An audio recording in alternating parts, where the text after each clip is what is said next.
says 10 seconds later than advertised, but it's Friday.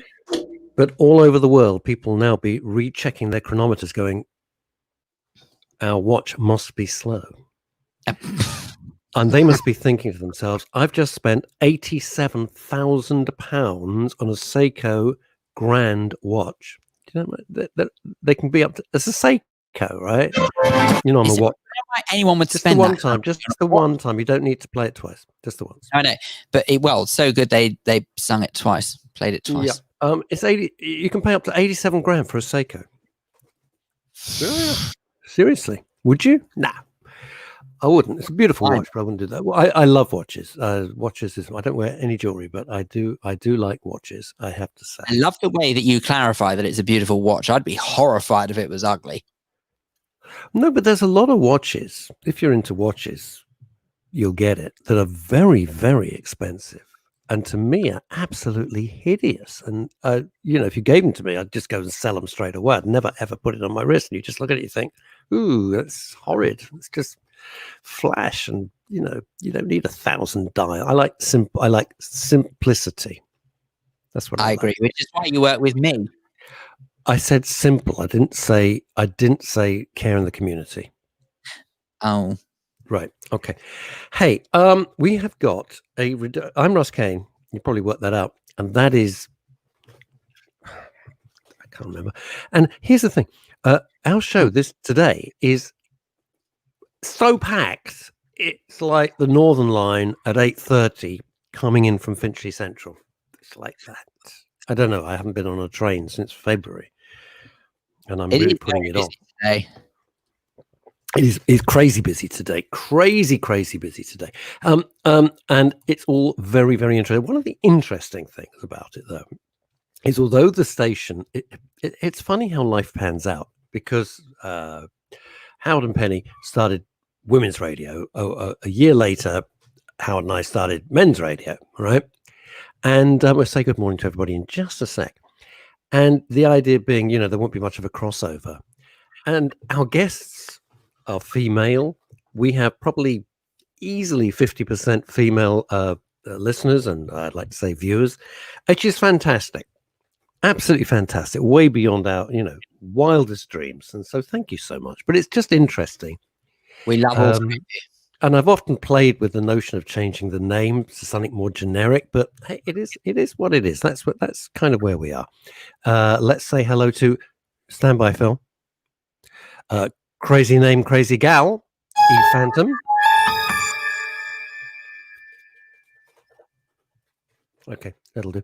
Angela Lee, we don't have a musical sting for you, Angela, but good morning to you. Ed Grossman. Have you got the Darth Vader theme tune? That might be it, I think, for Ed Grossman. Hello, and happy Friday, everyone. Hello, Ed. What? We can certainly try. Hang on a second. Let's have I think people, key listeners should have their own little musical sting. That would be beautiful. Paul Andrews, morning all. Happy Friday, I think. And Katie Spragg. Good morning, boys. That's how it's spelled, with loads and loads of O's. It's Ed Grossman, everybody. Scores for Order 4. I don't write it. I don't care. Yeah, there's enough of that. Anyway. You know what they should have done with Star Wars? Just stopped at the first 3, because the others, God. Oh, tell me about it. It's right. So they crap. What have they done? They're just whoever said, hey, I've got an idea. Let's put in a really horrible character called Jar Jar Binks, or whatever it was called. I wanted to punch the cinema screen at that point. And then I gave up. Oh, and then they've got an... Oh, my God. Jane Kerner. Hang on. Yeah. We've got have you got something wonderful, like something very triumphant, like a fanfare? Excuse me, I'm in the middle of my Star Wars anecdote here. Do you mind? Anyway. Use the force. Right. The upshot I was thinking, and how bizarre that they decide to make 3 prequels. Has there been any other film series that's ever made 3 prequels? No. And they were dull. And the lead actors, I'm sorry, but you do want actors to either be great actors, so they're completely immersed in the part and you can't tell they're acting, or you want them to have just sensational charisma, Paul Newman or whoever it might be. They are so dull. My God, are they dull? Oh, what have you Ed started? Grossman, you did get your own tune. You got the Darth Vader theme tune. Do it again, Fred. We'll do it again, Fred Grossman. Ladies and gentlemen, Ed Grossman. Yeah, but it's not just that. Have you seen now? Jane Kerner. Well, Where are my Jane fans? Kerner, top West End agent, open brackets, retired, close brackets, to the stars. Oh, no. She deserves a fanfare because she's very special. See what she's always been very kind. So have you got like a fanfare or something? Oh, Anything. Come on, you love doing this. hang on. But don't let it do you. You have to sit there like a Schmendrick at the other radio station. You don't get to do all this excitement. Yeah, I don't even know where I'd find a fanfare. Hang on a second. Just look up the word fanfare. Use this. No, you can't do that for Jane Kerner. She'll come round and kill you. She's a very frightening woman when she's in a mood. Plus, she plays golf and she'll come round and just hit you with a 5-iron. I don't know if there is a 5-iron. I'm making that bit up. I don't play golf. Kimmy Lashmar, can I have an intro to you? You need the flying eye music. That's what you need, Kimmy. I don't know what Kimmy needs the flying eye thing because that would just make me laugh. Okay. No, you can't all have. That's good. That can be Jane Kerner. Good evening, sir. Good evening, viewers. in time for 4 p.m. Still makes me laugh. I can't help it. Still totally makes me laugh. That's in time for 4 p.m. on a Friday, aka the last post. It's 5:30. Last post is 5:30. I'm in Hertfordshire. They don't do 5:30. Does the post service even go to Hertfordshire? Supposedly. Paul Andrews, we got what's this? Do you want to read this out? Oh no, we got this. God, Hamilton. Why do you want to watch Hamilton? Here's how this links, and you wouldn't even know. Jane Kerner, as an agent, represented one of the leads in Hamilton and asked me at least 8 times, do I want to come? I said, I've got no interest in seeing the show. I mean, you can get a ticket. She just wanted me to come as a guest. I wasn't interested. I love spending time with Jane. She's terrific company, but I didn't want to sit through Hamilton. Yeah, no, I'm not going to lie. I started watching Hamilton on Disney Plus myself and got about 10 minutes in. Just a yawn fest. Right, go on. What does it say? What does he say? What does Paul say? Paul says, hello, lads and ladies. No, you got the wrong one.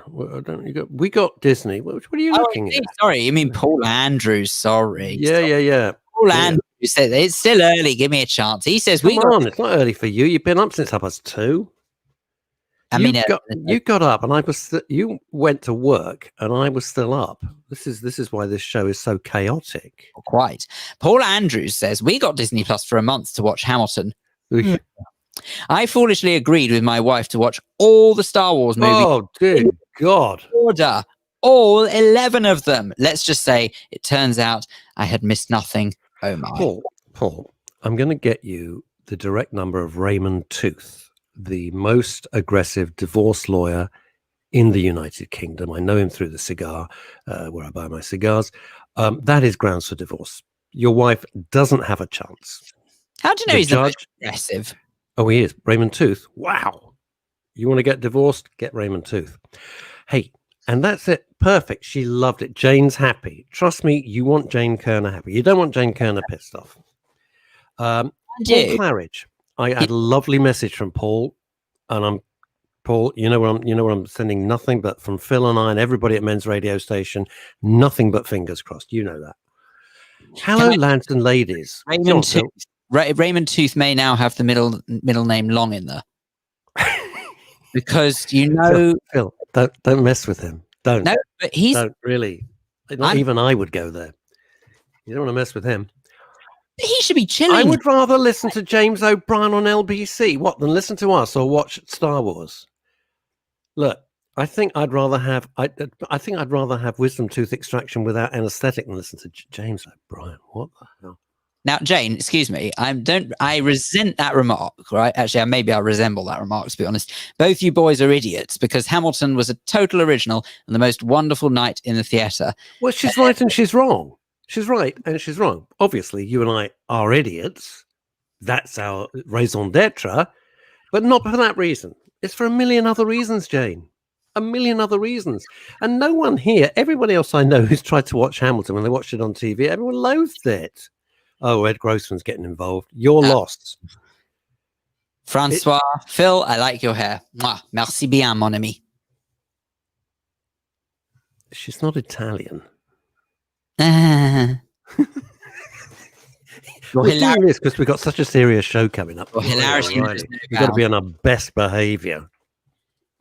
We really have. Hello, just been to the dentist. What? I thought your appointment was 2:30. Thank you very much. He's here all week. Boom. Yes. Have I got time before our first guest or not? Is the first guest waiting in the wings? Well, based on the fact that I forgot to message the guest with the link. So, yeah, you got time. You absolute 5'1" of incompetence. Mon Plaisir. Mon Plaisir, that was a fabulous little restaurant. I think it was just like off Shaftesbury Avenue called Mon Plaisir. It was a fabulous little French restaurant. I'm sure it was. Maybe I'm going mad. I'm sure it was like back when I had a life, when you used to go out for lunch and everything. What is Hamilton, says Katie Spragg. Am I working too hard? How long have you kidding me? Are you kidding me? Katie Spragg, you don't know about Hamilton? Well, one, it's a very expensive watch brand. Two, it's this show. So it's a hip hop version of the Founders of America.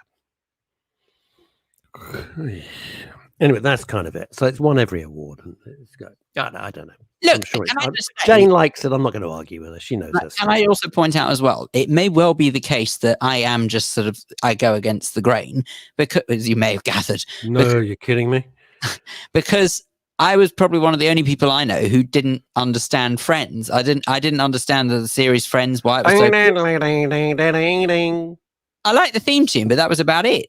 But think about this. Think about this. Every time the theme tune was played anywhere in the world, and it was sold to virtually every country, Rembrandt made money. Got so much PRS. Oh my God. One song, they're made for life. They're made for life.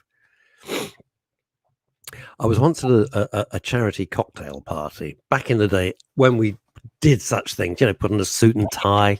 You know what? All my suits. What?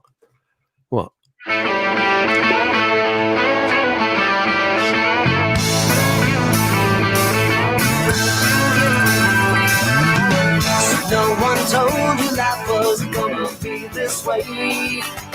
Your job's a joke you broke, your love life's the away. It's like oh, there you go. Enough of that. I've already got enough. In second gear. Anyway, oh my goodness me! I am so pleased to say that our first guest is poised in the wings in the digital green room. Talk about a shift of gears here. Mind about them being stuck in second gear. I got to tell you, whoa! Yeah, you don't understand. Seriously, what's up? I'm loving professional headset and everything. Oh, no, they're not mucking about. These people are very serious. It's taken me months of negotiations. You kidding? Well, that's what I do. Precisely. Going to go. Who are these two schmucks? Why am I waiting? We're perfectly used to that reaction when we see. We don't give a monkeys. I'm only scared of Jane Kerner. That's it. All right. Marriage. Thank you. I knew I was in good company. Phil, I'm with you on that. I couldn't watch Friends either. It never really pushed my buttons. Paul, you're an idiot. Get up a ladder. It was a fabulous show. You only make sense when you're at least 15 feet in the air. When you're on the ground, Paul, you're a twerp. Up a ladder, you're a genius. Ovs on a break. A break? A break? Huh? Phil's ovs on a break. No, that is Phil Dave. That I haven't replaced Phil Dave with a doppelganger. That is Phil Dave. I've known him many years. Trust me, that's him. Supposed to be somewhere else, and I didn't realise. Oh my God! You were supposed to be at Buckingham Palace getting your OBE. They can do it another week. What the hell? What have they ever done for you? Angela Lee, never seen Friends. No, there was like 10 years of Friends. Love Friends. Oh, right. I get the Alex Kelly. I'm sorry, I get the Alex Kelly. Sorry, Alex, I was being thick. We were on a break. I used that once. It didn't go well. Oh, that's on. Of course, we were on a break. It's Ross turns to Jennifer Aniston because we were dating someone else. We were on a break. Doesn't that prove beautifully then? Clearly, I've never seen an episode in my life because I had no idea what you were talking about. Oh, yeah. Paul Andrews on a break. I love it. We were on a break. That's up there with the soup Nazi. The soup Nazi. You!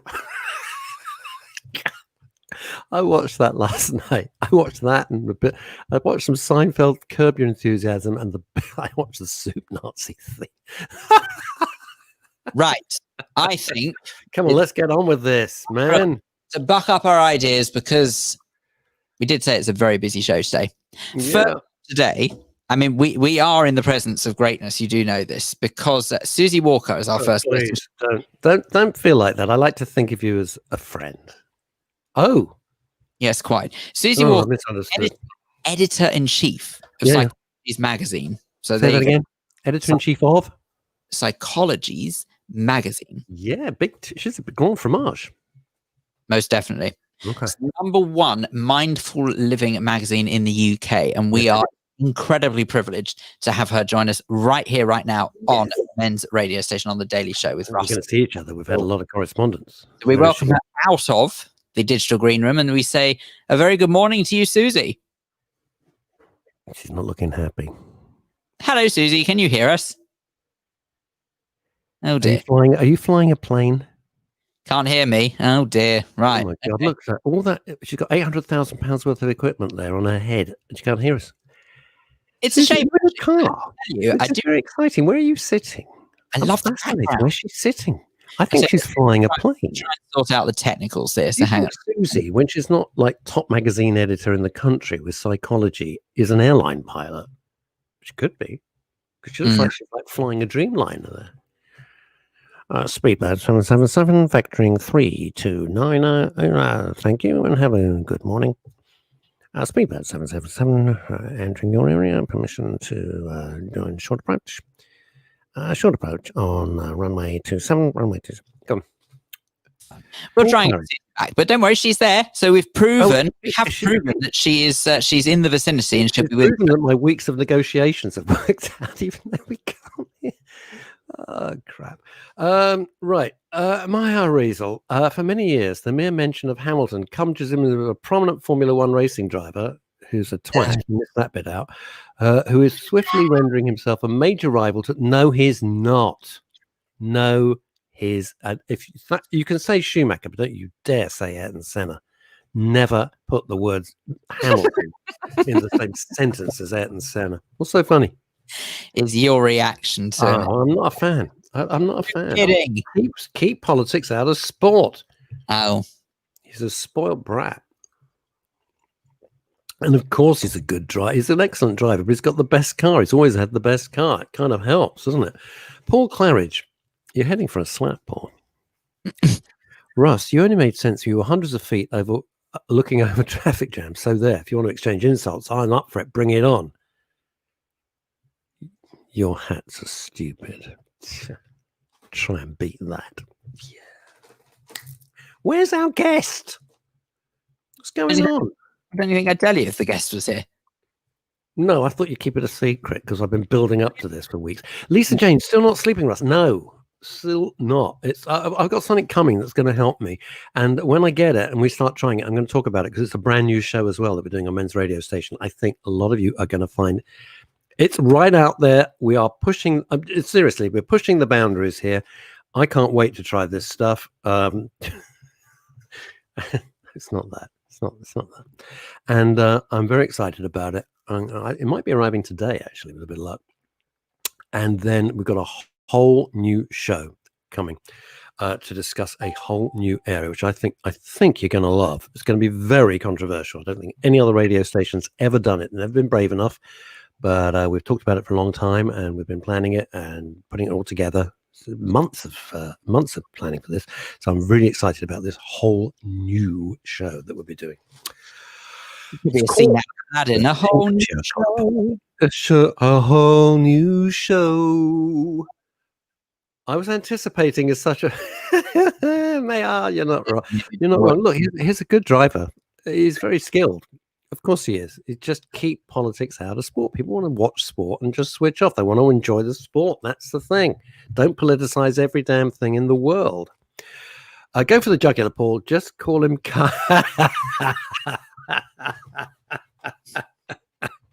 That's very good, Paul Andrews. Kara's guy's sidekick.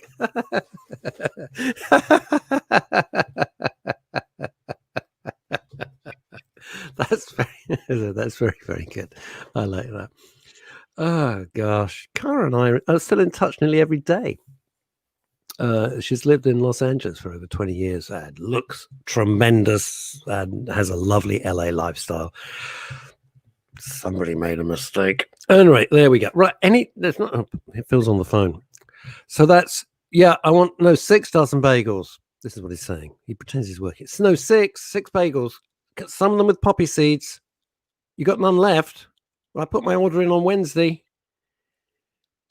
Is my smoked salmon still there? This is what you do, isn't it? You're pretending to produce. You do know that sometimes the old-fashioned methods are the best, because we can now hear from Suzy Walker, who joins us on the line. Hi, Suzy. We can't see her. Lovely. The benefits of going online. Help! But I'm here now. You are here. Are you sitting in a car or are you flying a plane? Which is it? Yeah, that was amazing. Very impressive. Okay, so I'm actually in a canal boat in central London. No way! And wow. And my seats are old Saab seats. So I live and work from an editor magazine from a canal boat in central London that has been created by a 17-year-old boy for BBC's program. What was it called? Small Spaces. You know, that lovely Geordie guy. Good grief. Yeah.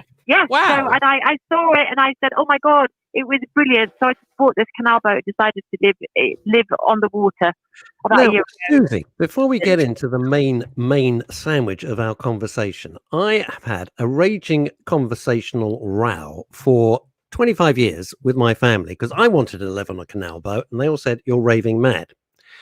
In fact, my late mum has gone down in family history by saying, another of your crap ideas. That was her quote, and which I quoted at a funeral, as a matter of fact, which brought the house down.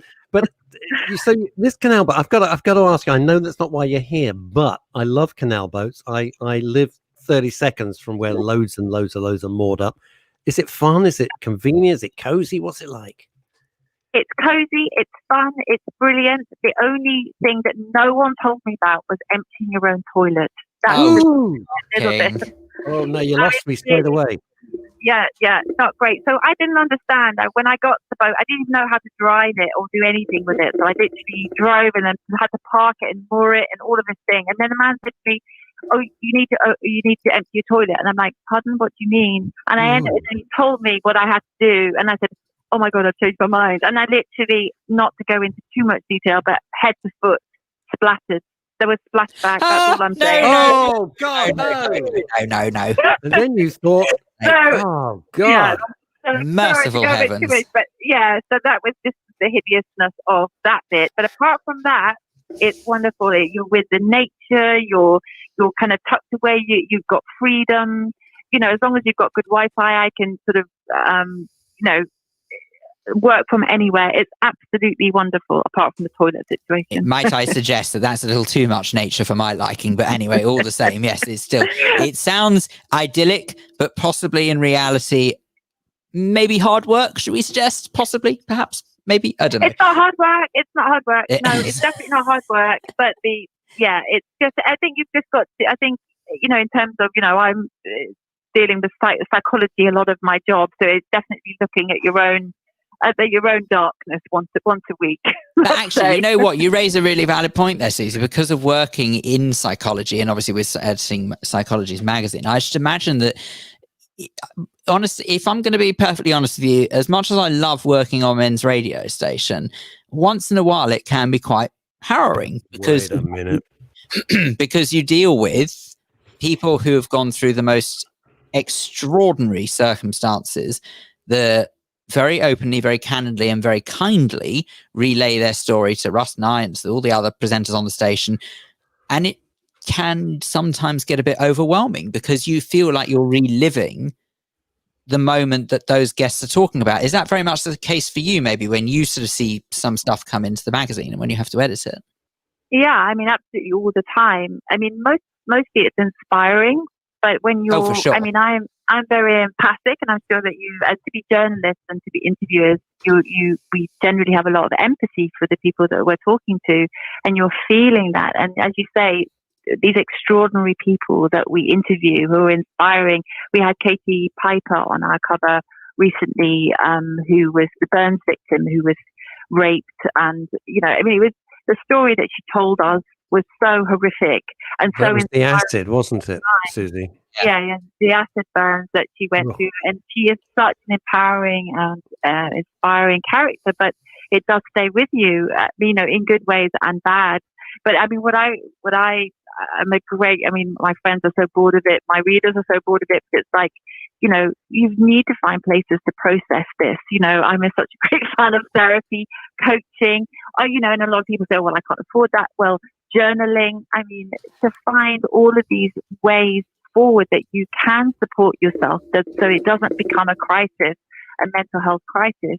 We've got to find a way to be able to notice our thoughts and to be able to process it in a healthy way rather than, I don't know whether I'm being sexist if I say that maybe men find it slightly more difficult to process that. They don't want to be seen as weak or maybe not as comfortable with that. I mean, women are great. We get together, we chat and we talk, and we can talk about our problems and issues together. But often, I've heard, really good friends of mine say, oh yeah, I had a great night out with my friend Jim, and I say, oh, how is he? They say, oh yeah, he's really great. I said, you do know his mum just died and he just got divorced. It's like, oh no, we didn't mention that. We just talked about football. Yeah, of course, and cars and probably watches. I know that might be a cliche, but it's just about how can men, what healthy practices that men can put into their lives. Like as you say on the radio station, talking, with lots of trauma, and how can you support yourself, and how can you support all your listeners to support their mental health in ways that really work for them. Well, what's been your experience? What is the answer to that, or do you not think there is an answer to that yet? Well, no, the great thing is there's millions of answers for that. So, I'm a great fan of therapy and coaching, but our magazine, Psychologies Magazine, is full of brilliant, tools. It might be wild swimming. It might be, we had an amazing piece about a woman in Cornwall who had a mental breakdown, who, joined a wild swimming group and went wild swimming in the sea every day. It may be moving on to a canal boat. It may be getting into touch with nature. It may be, finding community by, joining a hiking group. Whatever it is, that what I always say is there's never, ever a reason to stay stuck or to feel, despairing. There is always help available. So it doesn't need to be in the traditional sense of counseling or therapy or coaching or all of those things. It can be it's about finding, connecting, reconnecting to people, to nature, about getting back into the flow of life. Because when you're feeling really stuck, or a story sticks with you, for example, with you've got a story that kind of goes around, it's touching you in some way, you need to find a way to get that story out of your head and out of your heart and out of your body and kind of process it in some way, of finding a way to create a new story about that. You're a journalist, you're storytellers, and I talk a lot in the magazine about creating a new story for yourself, creating a new story for your readers. But the idea... What does that mean, creating a new story for yourself? Well, I'm not quite following that. Yeah. Okay, so we have around 60,000 thoughts in our head a day. And we're as humans, we're always trying to create a story about what that means. So we'll kind of say, this happened, and this happened, which means I'm no good, I'm not worth it, I'm going to lose my job. So it's so creating a story means how you interpret events that are coming into your world. And what we do at Psychologies Magazine is we're all about finding a way to interpret the things that are happening to you in a way that can help you rather than destroy you. Because if you start believing that X, Y, and Z means that no one loves you, that you're no good, that you're the world is threatening you, it will not serve you. But if you think I can learn and grow from this experience, that what's something new I can learn, there's some really strong belief systems that you can create that will support you versus make you feel low and down. And it's finding those ways. It's finding foundations for your mental health, like creating new belief systems. I'm okay. It's okay not to be okay. I can always find support. There are people out there that can help and support me if I ask for it. Here's the thing, Suzy. Here's the thing, because you've touched on so many things, which are absolutely central to the core of men's radio. And our strap line, if the doorbell goes one more time, I'm going to scream. Our strap line is where men really talk. And you possibly didn't know that because you and I haven't spoken before, but the email's been going backward. Oh, Phil, you have to take over. No. But so what Russ was going to get at is the fact that men are not necessarily known for talking, and it's more a case about changing a mindset. And although I believe we are much better I'll use the word while Russ isn't here because he hates the word, but whilst society is behaving better towards mental health and openness, I worry that we're not anywhere near where we ought to be. And I'm just wondering what else needs to change. Like, how else do we change it? Well, I'm a great believer in being really practical about it. So, I mean, yes, we can say, oh, yes, things need to change. But it's like what I would challenge you and all of your readers is, okay, how can you change things right now, today? So it might start with, that question every morning. So often we just go into automated mode, don't we? Of, oh, I get up, I have a cup of coffee, I feel really low.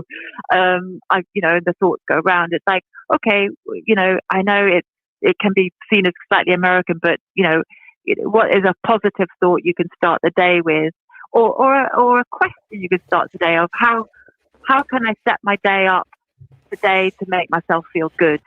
Do you think it helps, Suzy? Do you think it helps if you set a goal? You say, right, what am I going to achieve today? What am I going to do today? Because I do. And I go, right, this is what has to happen today. Come what may. This is what's going to happen.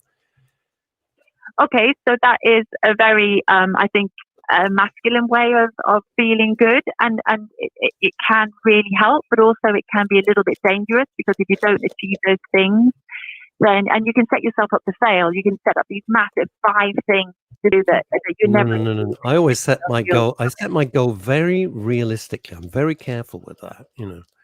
I don't get out of bed and say, right, I'm going to win the Formula One racing championship. I go, right, I've got to get these, write this, get that out, do that, and they're all doable. It's all doable stuff. Well, I think that is a brilliant way. So I think belief system. So let's say, I am somebody who achieves things. Let's say that was a belief system that you were going to start to create. I call it the evidence wall, where you start sort of building evidence to support that. So I achieve things. Look, I got 5 things this day, 5 things the next day. And then by the end of the week, you've got 30, 40 things that you've achieved that week, and you start believing, you start changing your mindset in a very practical way. And, you look down your list and you look at all the things, you may not, often we don't know we've got kind of negative belief systems running our lives. The classic one that plagues many of us is, I'm not good enough. Yeah, so you could totally. start with a very, and we talk a lot about imposter syndrome. So, and I've interviewed loads of really successful people, and the successful people struggle with it as much as people who perhaps have not created enormous success in their lives. But with this one thing is, let's start with that one. I am good enough. So, the first thing is, what does good enough mean? Defining that. And then looking about, how do you define your own value? So often we define our value by what we do. Oh, I'm a valuable person because this is what I do. And I suppose, as editor of Psychologies, is imagine what it'd be like is if you define your value by who you are. And a great exercise that I do a lot with our readers is this idea of, imagine going into a room, everyone was dressed the same, and you couldn't ask them what they did for a living. How would you decide whether you liked them or not? And it's like, okay, so for me it would be humor. I like creative people. I like people who can kind of come up with lots of different ideas. I love that. I like kind people. So if someone was really mean and was like slagging off someone that was funny, Funny but mean, not into. I wouldn't find them valuable. But that everyone's different. Can I just say, Suzy, I knew that we were kindred spirits the moment we spoke. Michael, you got a boat. You haven't got a boat. You got a rubber duck in the bath. It's not the same thing. Suzy, the interesting thing is, one of my best mates. This is exactly what you were talking about: knocking people who are trying to be. Yeah. But I've known you for years. I've known you for years. I keep you grounded. You're an egomaniac. But by rights, then in that case, Suzy, you should like me and you should dislike Russ. I reckon that's. I reckon that's where we're at. And what's banter is that piece about that's what often men do. They do this banter thing, and they, and where's banter good, and where does it? If you're bantering is just part of, I think, when you see men, I think, whoa, that's a bit harsh when I'm listening to it as a female, and I may be being sexist, but I do feel that sometimes men can banter, and that's cool and it's fine, but as long as basically, have you got the other person's best interest at heart? It's banter is absolutely fine. I get the idea that you two are good friends and you support each other and you're good-hearted with each other. It's just when it becomes mean and when you're trying to bring people down, and that. Phil gets that the rest of his day. He gets that first thing in the morning when he does his other job. But you're absolutely right. Phil and I have known each other for years, and the reason we're so cruel to each other is we're actually very good friends. And then we have long conversations after the show, before the show. So you're quite right. Each other, so it's fine. But Suzy, I was thinking it's really interesting what you say about banter, because it's used in so many different ways, because it's used to disguise feelings. So maybe if someone has some sort of anger towards someone, or they're annoyed, they also disguise it as banter, wouldn't they? To start saying how they really feel, because they don't necessarily have that confidence to say what they're truly thinking to another person. So they disguise it with banter. So it's used as a masquerade. But then in the other sense, it could be used as a sign of affection. It's really weird how banter is used, isn't it? Yeah, and again, there's nothing wrong with banter and joking, and it can make you feel. It's about connection, isn't it? It's about connecting to other people, and then that's a way of connecting to others. But I suppose when we're bantering with friends, it's always just taking care of them, isn't it? It's like no. So it might not be in a public sphere, but if you notice something like a shadow behind their eyes, or something in their tone, or something you think something's up there, it's being able to take it offline to. It may not be in the moment of the banter, it may not be appropriate in the pub or when everyone's joshing around, but to take them apart aside and say, hey, you okay? You said that, you made that jokey comment about your wife not loving you anymore. Is everything all right? It's just checking in with people. And I don't know, it's that piece that I think sometimes is missing, and how we take care of each other, especially right now, post-COVID. Especially for men. I mean, as I say, women have these amazing networks where we look after each other, and I think men need to learn the vocabulary and the, how to reach out without it being icky for you. You know what I mean? The banter is part of that, but what's the vocabulary you could use? But I think there's an additional layer here that we're not thinking of, because it's not just about learning the language; it's about the recipient learning when someone's being serious and when they're not just sort of saying it on autopilot. Do you know what I mean? So in other words, it wouldn't be a case of, oh, are you all right? Because the typical response would be, yeah, I'm fine. What do you mean? I'm fine, thanks. As opposed to when someone is genuinely putting that question to you because they have a concern about maybe some sort of behavior displaying or something like that. I think that sort of there's this added layer to it. So it's not just a case of learning the language, it's actually learning how to respond to that language as well. So it makes it even more complicated.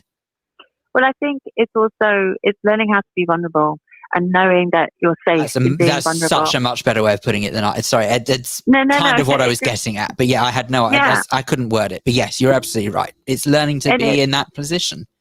Yeah, and I think it's very different. I don't know if you know Brené Brown, who's this amazing speaker, and she talks around vulnerability. And she said, the wounding of male and female is slightly differently. So females is about, you can really get her in the way she looks. And for men, it's about strength. And for all, so again, it may be a cliche or it may be a stereotype, but it's a thing around men need to be seen as being strong. So it's about, so when we're looking after our male friends, it's about, with my boyfriend, I'll say something, because there's nothing wrong with me. I don't need therapy. And I'm like, no, of course there's nothing wrong with you.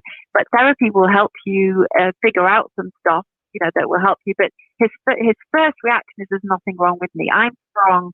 You don't need to help me. I'm okay the way I am. And that's interesting to me, because women are like, oh yeah, help me. No, I mean, that's not true. But I think we're more, some women can be more comfortable with their vulnerability. Women, when we feel safe, we can be vulnerable with each other. And again, a huge stereotype, but what I feel is that we need to create these spaces for men where they can start opening up, and they're not going to be, mocked and not be told that just, you're a wuss, man up, all of those things. But as men, what is where are the places for you where you felt safe enough to open up? Is it one-to-one in strong friendships or in groups? Where is it? Where can you do that? Well, that depends on the individual. I mean, this goes to the very heart of why we started in January 2019, Men's Radio Station, because the strapline is where men really talk. Because as you know, in the suicide statistics of the United Kingdom, 80% are men, 20% are women, and that was the spur to start the whole ball rolling.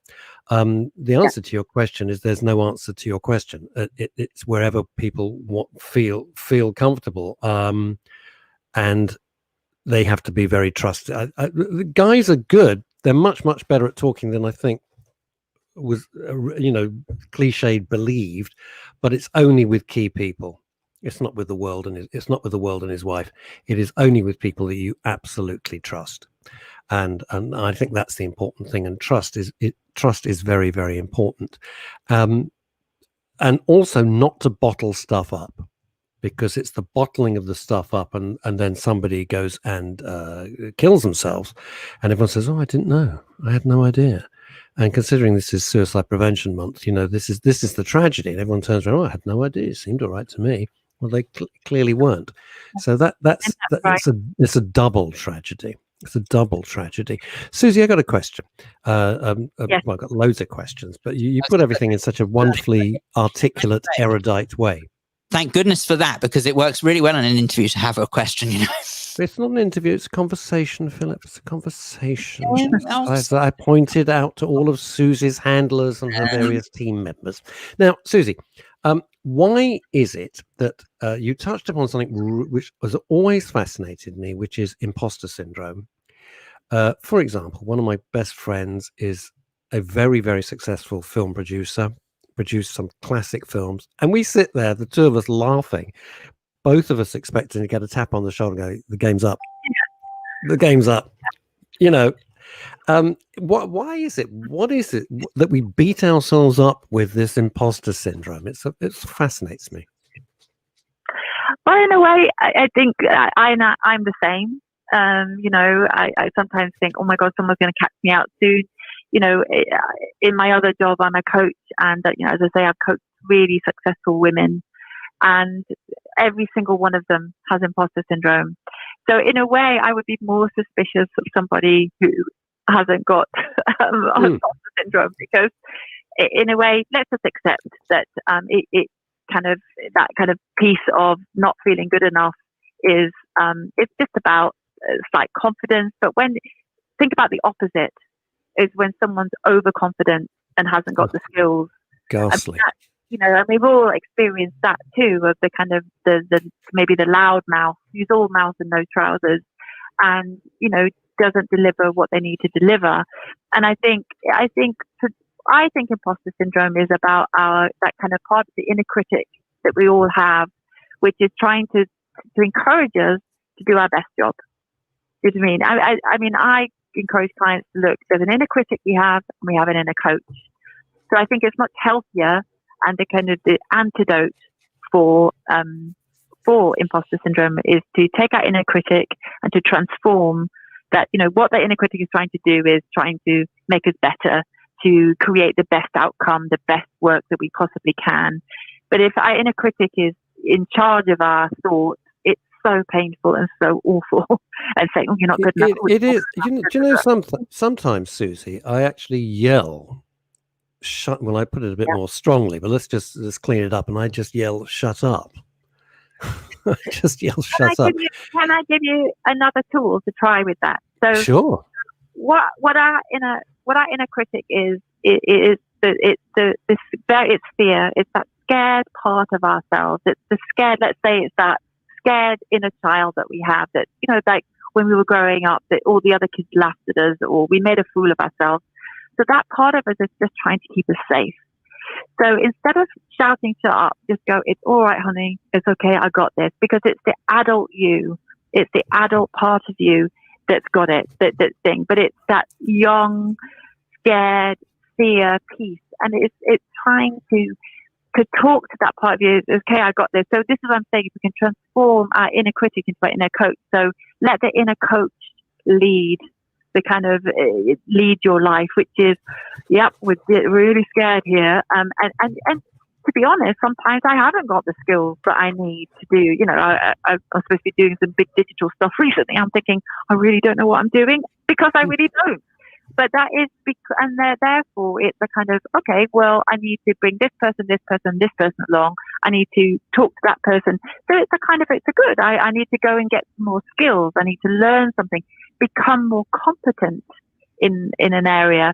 But then there's a part of me that knows how to maybe run a workshop or go on a radio show or whatever it is. I know how to do that. So that's the part when I can just go, it's okay, we got this, come on, you've done this lots of times before, and can kind of self-soothe in the moment. I remember when I started off at Psychologies Magazine, I'd never been an editor of a magazine. And I used to literally self-coach on the way in, come on, right, you need to learn this, and this, and just coach yourself in. And genius. It's absolute genius. But luckily, I had what really helps is when you're surrounded by generous people, that people say, and I was very honest. I said, you know what, I don't know how to do a flat plan. I don't know how to do that. Luckily, I was with people who didn't want to see me fail. And I said, come on, I'll show you how to do that. It was a skill that I didn't know how to do, but I had the vision. I knew what I wanted to create, but it was just the skills that were missing. So again, sometimes when our imposter syndrome kicks in, it's because we're missing a skill, and there's no shame in that. It's just that it's an action point. Okay, I need to learn how to do whatever it is, a flat plan, or learn how to do that bit on the radio with pressing those buttons or whatever it is. That's okay. People might be, worried about, speaking up. You can go to a voice coach, or these are the skills you can learn. And now, you don't even have to pay money. You can go on YouTube. There are skills that you can learn to do things to help you. But I think the main thing around... Yeah, but I hate to say this, Suzy, and forgive me for interrupting. Yes, there are skills out there. We all know there. I think we all know, most of us know, that there are resources out there. But number one, it may be that there's an oversaturation, because I've got to be honest, I wouldn't have a clue where to start. I wouldn't know. I mean, I know the resources are there, but I don't actually know what the right resource to go to is. And then it's about having that motivation to actually do something about it. And I think that's the hardest, is actually motivating yourself. Okay, so I think when you have the awareness of imposter syndrome, let's just say it's a little nudge. It's a nudge from your inner coach to say, oh, there's something to learn here.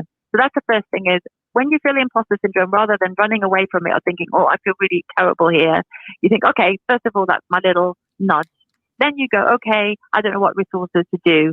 So you go, okay, I'm going to start. So you start, and then you need to trust yourself. You watch some YouTube videos and you think, these are awful. And then all of a sudden you find someone you connect with and you think, oh, yeah, this is good. This makes sense to me. Start listening. And then you'll find out they've got a book. And then they recommend 3 people. And then you start on the journey. So you don't give up. Just start the journey, take the baby step, Google it, find out, and then you'll find someone that resonates with you. I mean, we've all had that thing of someone say, oh, this is an amazing expert, go to them. And you think, oh my God, I hate them. They're awful. You think, not just that, you think also, Suzy, I think you look at them, you think, you're a complete snake oil salesman. This is rubbish. I mean, And there's a lot of those around. There's a lot of terrific help, but there's a lot of absolute bullshit out there, and you really have to weed through it, don't you? You have to weed through it. Let me ask you this. By the way, you are a fabulous guest. Thank you so much. I know how busy you are, so thank you. You've been really terrific. Thank you. It's great. It's a conversation, isn't it? That's what it's all about. When you live in your head, I live in my head the whole time, because if I'm not doing this, I'm writing, and living in your head is exhausting. So some of the things that I've done, and it's a question of, Phil was talking about motivation. So I wanted to do certain things. So obviously I walk my dog 3-4 miles a day minimum. That's fantastic. I love all that. And then I thought, no, I don't want to come out of lockdown looking even worse than I do. So now I have a brilliant personal trainer via Zoom, and that forces me to do because stuff. the dog's knackered by the end of it. The dog is the personal trainer's for the dog. No, you're right. So that's Anna Webb next week. Got her on Wednesday. It's fabulous.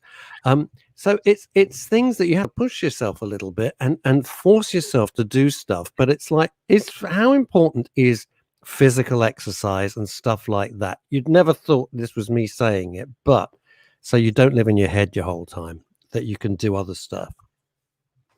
Okay, so this has been a real journey for me too, because I've lived in my head all my life. Yeah. And what only in the last 2 or 3 years, I've realized, because I get access to these amazing therapists and all of these things. So I get this overview.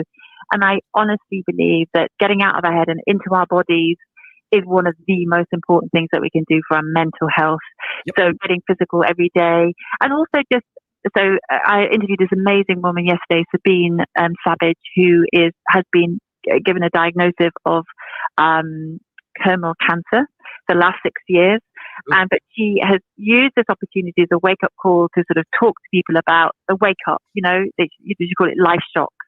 When you have a life shock, what her biggest piece of advice to me yesterday was drop down into your body. Is that, your head will tell you all sorts of ridiculous stories about, we're doomed and your next piece of writing is going to be rejected and all this. But drop down and say, what are you actually feeling? Where do you feel it? So let's say you feel it in your heart. I'm feeling scared. Okay, and then give that she said, give that fear a voice. What is that? I'm afraid that my piece of work is going to be rejected. So as soon as you give that voice, then you can do something about it. You know what I mean? Rather than it going round and round and round in your body, is this kind of we call it that nameless dread. Yes, it is. And I think so many, Suzy, it's fascinating you say that. And as I said, you're so articulate. I do hope you come back and join Phil and I in the future, because you're terrific. No, thank you very much. This nameless dread thing, my late dad if I would school or something, he says, son, what's the worst that's going to happen? And he'd say, they're not going to drag you into the street and shoot you. And I went, no, of course they're not. So he said, well, then we can, move on from that. Now, there's a man who's never met my family, but hey. Well, we saw your family bending down. We saw Mr. Dave Sr. bending down. I got to tell you, I haven't seen a scene like that since IMAX. Now, here's the thing. It's this nameless dread. It is, so many people have that. It's exhausting, isn't it? It's absolutely exhausting, because it's a sort of, what do they call it? Low level. Oh God, it's not trepidation. It's low. That's right. Low level anxiety.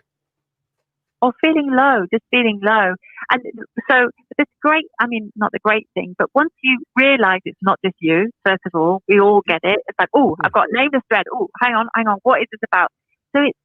So again, one of the great, it was Julia Samuels, who used to be Princess Diana's therapist, and has written some fantastic books. And her thing is, my thing is, I sometimes feel like my emotions will destroy me. So I don't want to feel I'd roll away from my emotions.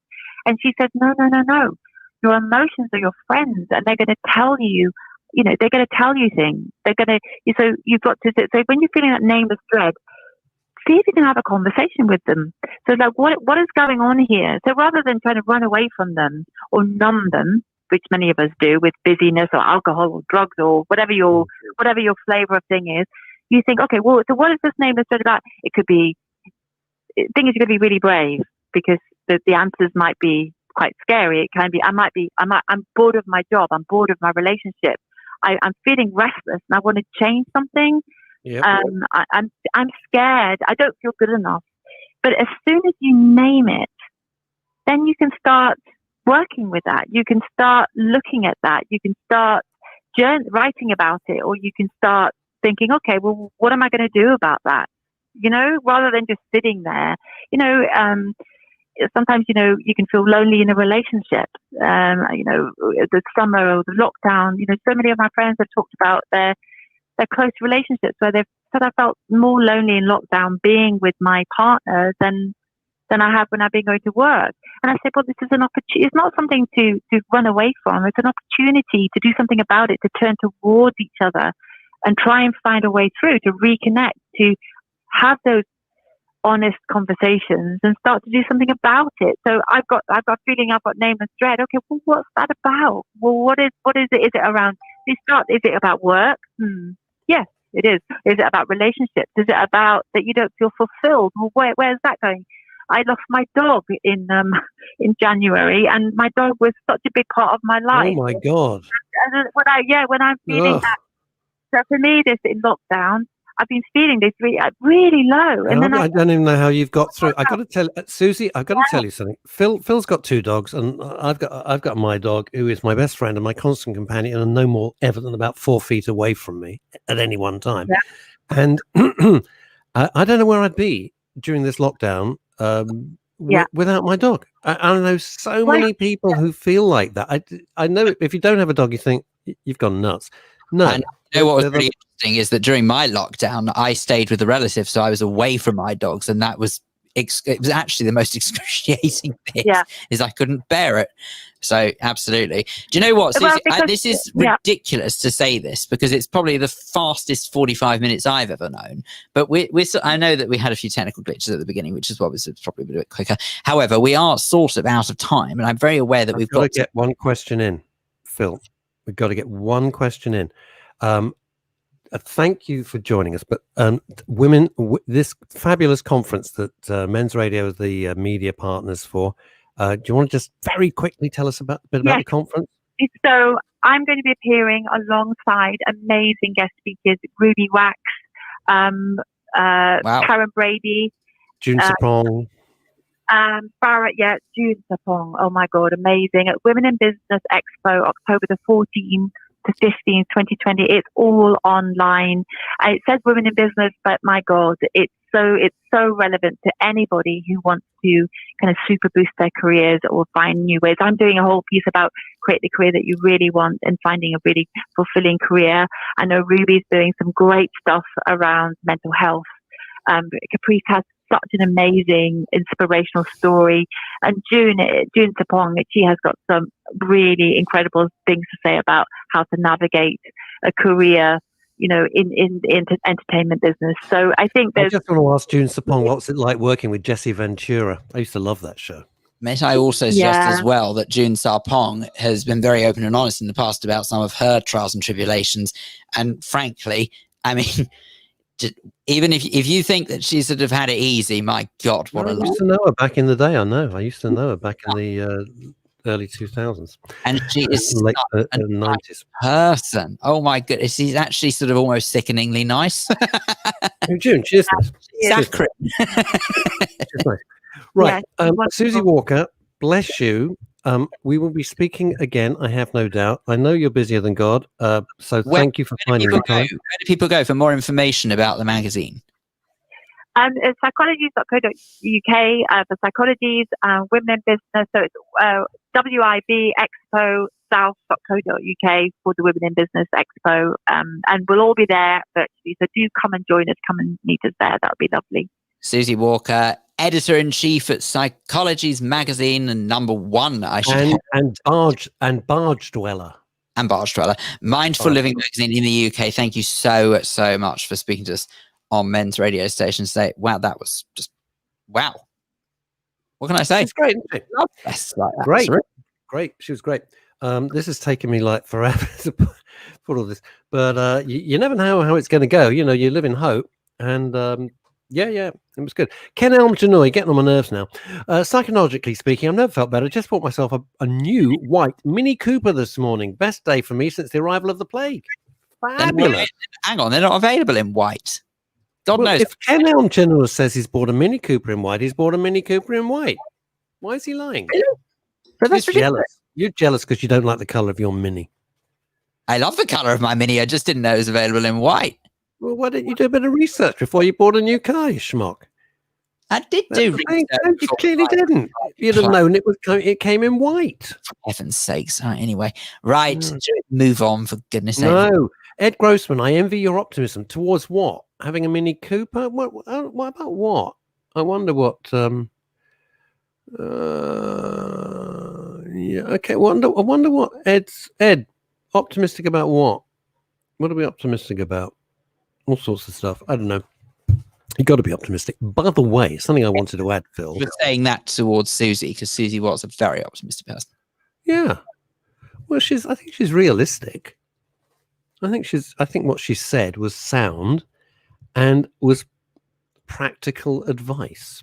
That's the most important thing. This is what we're all gearing towards. By the way, when I was talking about physical stuff, for me, and I haven't been able to do it during lockdown at all, the best thing is to go into a music studio with a full-size drum kit, put on my headset and thrash the living daylights out of a drum kit. And I come out of it feeling absolutely fantastic. It's just great because all I can think about is the work that I have to do on that kit. Nothing else comes into my head. It's wonderful. Now, I think... Yeah. Because he's waiting very patiently in the digital green room. Yeah, the catering in there sucks, by the way. I know, it's not great. Sorry. It's not good. You're having like a digital sandwich, digital buffet. Oh, don't. I'm so hungry.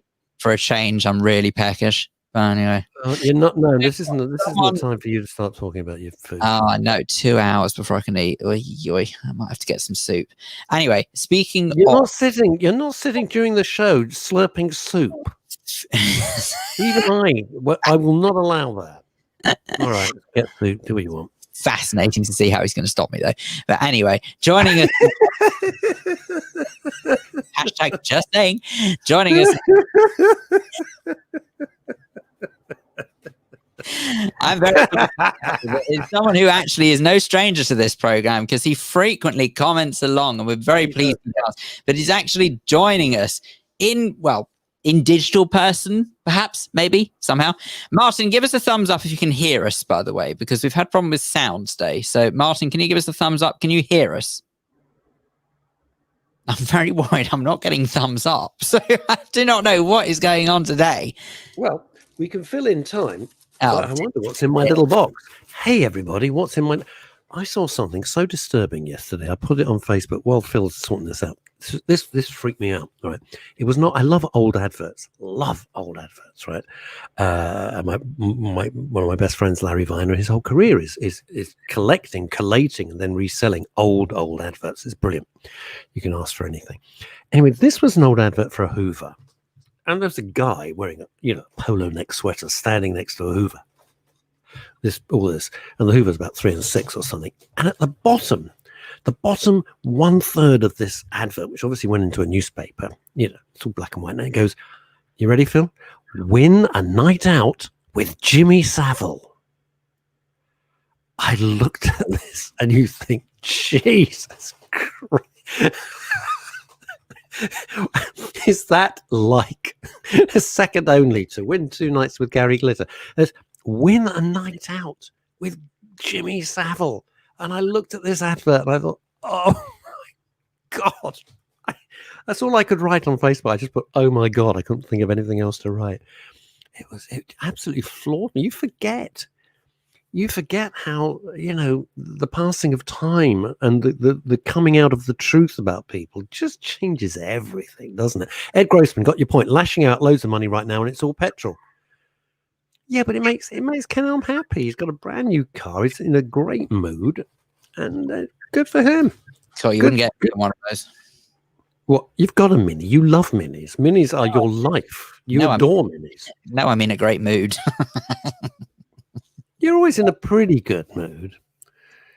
until you say, good morning, Russ. Everything all right? Oh, for God's sake. Jean Harper, hey, I had a red Mini top off in the summer. You had a Mini convertible. Okay, I'm assuming you didn't have your top off. I'm assuming the Mini was a convertible and you had the roof down in the summer driving along, much like Philip with his convertible Mini. Okay, I think it's very brave. I wouldn't have a convertible in London. My last car, my last Mini was referred to as Mrs. Ellswood because she was new and green like a cucumber, you see. Like a cuke. Like a cuke.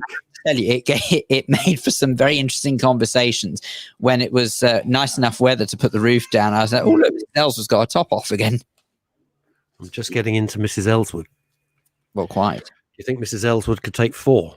It's not going well, is it? Anyway, how are you doing? I'm going to keep it. It doesn't matter. So there we are. I got into a Mini once. I was going to get I was going to get a Mini. I wanted a Mini Cooper S years ago, and they arrived from the garage. This was the first iteration of when BMW brought them out. I drove 100 yards up the road, said to the salesman, thank you. And he went, what? I said, can you take me back, please? I'd never been in anything so uncomfortable in my life. I thought my back was going. Holy mother of.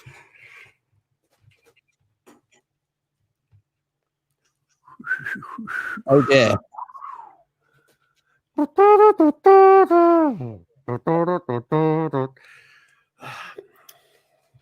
The light's gone down. The lights are going out all over Europe. We may never see them alike again. I can't remember the whole speech. I keep tripping over this wire.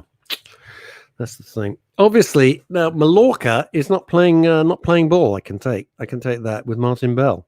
Oh, it is. Oh, it is. Is he there? Is this split second? We've just managed to fix things.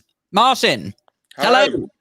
Martin, marvelous. There he is in living colour. Nice to see you, Russ. Well, very, very nice to see. I know it's never nice to see you. It's obviously not nice to see me. No, Phil.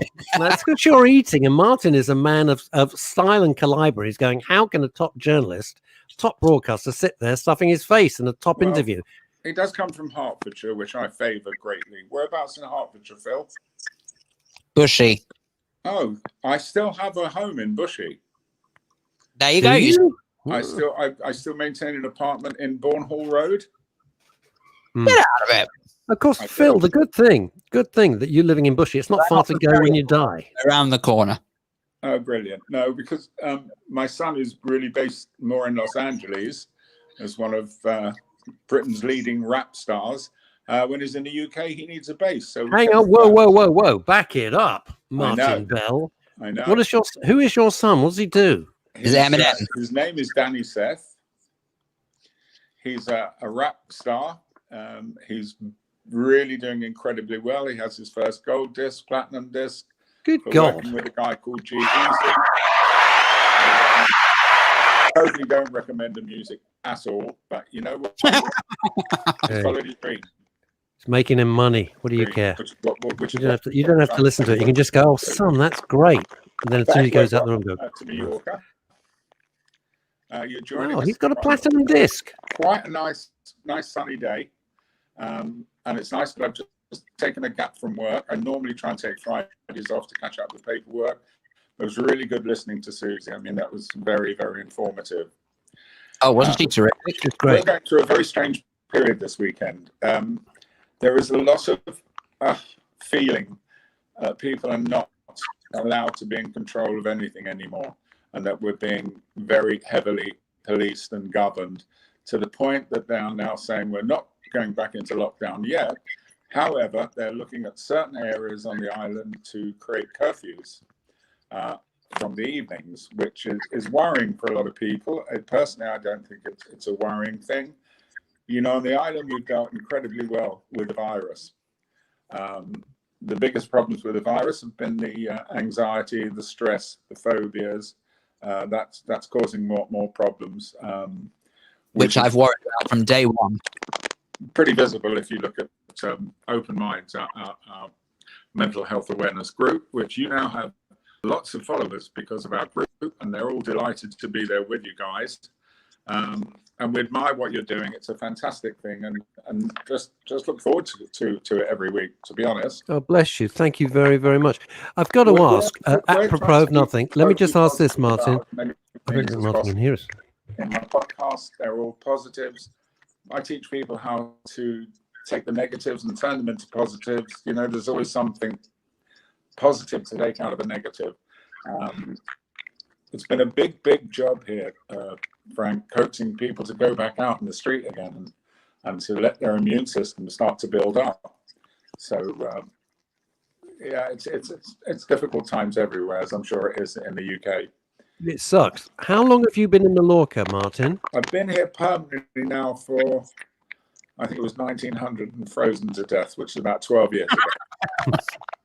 And why did you? I'm just really curious how, because I'm nosy, right? It's got nothing to do with mental health. But why did you choose Mallorca to go and settle?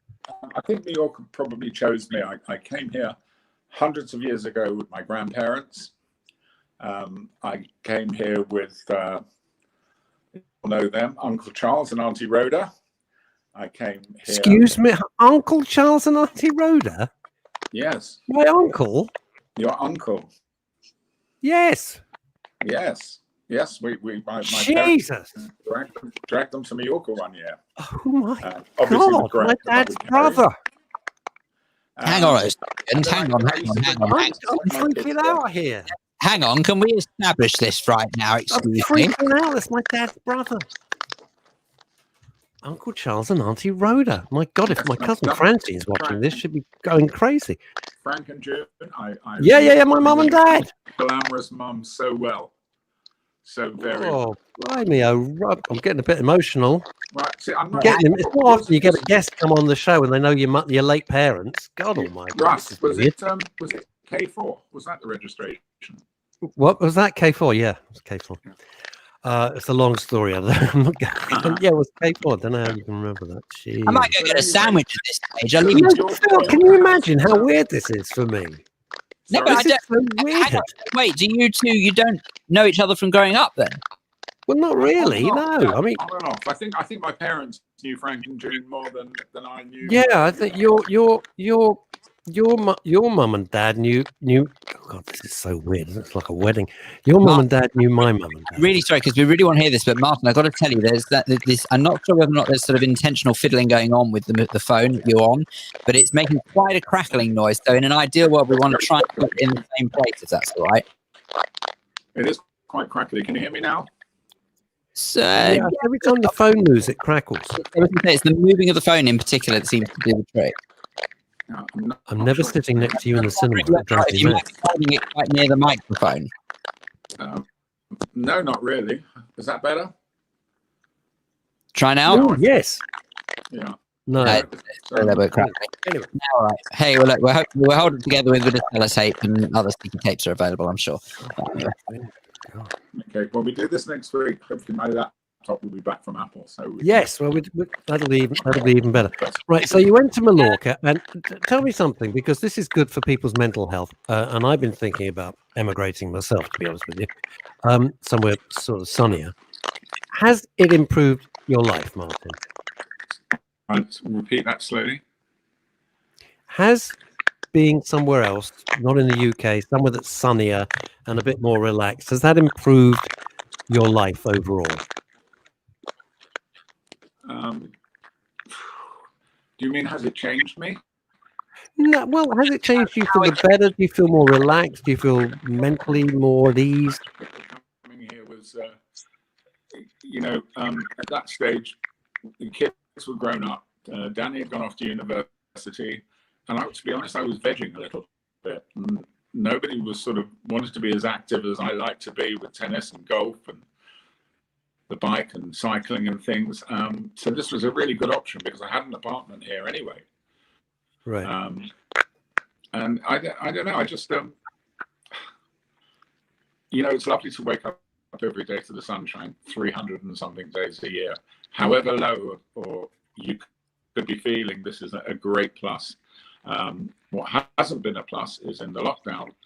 I'm very fortunate with 2 dogs. We have no restrictions for dog walking. And we have a big garden, and it wasn't a difficult lockdown. But the bulk of the island live in much smaller, tighter accommodation, and that had been causing massive problems. it's amazing that the virus has created more emotional problems than actual Yes. because the figures on the island have been really good. And although we may not like the lockdowns and the possible curfews, and now we have a smoking ban in public. You can only smoke in your own home, which is incredible. Oh my God. Yeah, I mean, for Well, Spanish that's put me people, right off now. they might, you know, That's put me off. If I can't go out and have a cigar and a coffee, I'm screwed. Nothing, Russ. You can't smoke at all in public. Not anywhere. Wow. No, you can smoke in home or you Well, can that's no smoke good. in the car. But that's it. But, you know, it's not a bad thing. It's a very bad thing. It's no, you know, but it's another semi-psychological move to say, guys, we're not putting you in lockdown, but you know, maybe you are better off at home. So it is encouraging people to stay at home, which I think is what they want to do for the next month or so while they get this outbreak under control a bit better. You know, prior to the tourists arriving, prior to mainland Spain opening up and sending people here, it was nothing. It was really, really minimal. And obviously it spiked a little bit, but it would appear, and I can't quote officially, but it would appear that the strain of it at the moment seems to have mutated to a much weaker basis because people are not becoming as ill as they were. Now, it's really strange you say that because I feel that's very much the case as well. I'm terrified to think it, just in case it's an imagination, because it may just be that it's subsided for a little bit before this infamous second spike that they speak about. But it would certainly appear as though that it is nowhere near as vitriolic and so nowhere near as sort of caustic as it was originally. It still means that people, you know, we need to respect all the criticism of all the governments all over the world as to how they're handling it. I think if we can just accept the fact that they are handling it to the best of their abilities. Yes, they're collecting DNA. Yes, they're putting us in numbers. Yes, they're watching us 24/7, but they were doing that before. I've had an incident last weekend, Russ and Phil. I was just about to take the dogs out and my dear wife said to me, "Oh, on the way home, can you stop at the hardware store and just get a can of undercoat paint?" Okay. When I got in my car, it flashed up on my iPhone, "You are 4 miles from the nearest hardware store. Follow these directions." Oh my God. Nice, eh? So, yeah, we're being watched and we have to accept that we are. So wait a minute. So your wife says, "Beloved, love of my life, could you go to the hardware store and get a get a tin of undercoat?" Right? There's no Googling. She hasn't Googled it or anything like that. Yeah. And I just literally, I picked up my phone off the side, got in the car. I'd gone 4 meters as it is up the road, and my screen flashed up. "You are 4 miles from Compass, the nearest ferreteria, which is a hardware store. These are the directions." I mean, very, Wow. very clear. Yeah, it is. That's why I don't have my Google. What are they called? Not the Alexa, the other one that I've got. I don't have it switched on. The Alexa, the secret is they're great fun to use, but when you're not using them, unplug them completely. I do. It's completely unplugged. I don't just switch it off. It's unplugged. Yeah, Unplugged. Absolutely. Because it listens the whole time. But what does it matter? I mean, there's an element of paranoia in that. Who cares? I've got a Google Home right behind me, and I don't care if it's on. Do you know what? If you've got nothing to hide, you've got nothing to worry Absolutely. about. The way I look at it is on the contrary. If she's listening to me right now, then that's one listener for Men's Radio, so I'm happy. No, absolutely. Absolutely. I've fallen in that. Phil, just a quick one. Minis make a colour called winter white. It's the 1960s sort of off-white, and that's probably what your mate bought. Oh. Now here's a question for you, Martin. Sorry, I want to get onto your group in a minute, but Ken Janur, who top Fleet Street writer, I lived in LA for 30 years, and there's one problem with the sun. You wake up every morning, oh God, not another beautiful day, he's saying. I've heard that from so many people who miss the seasons.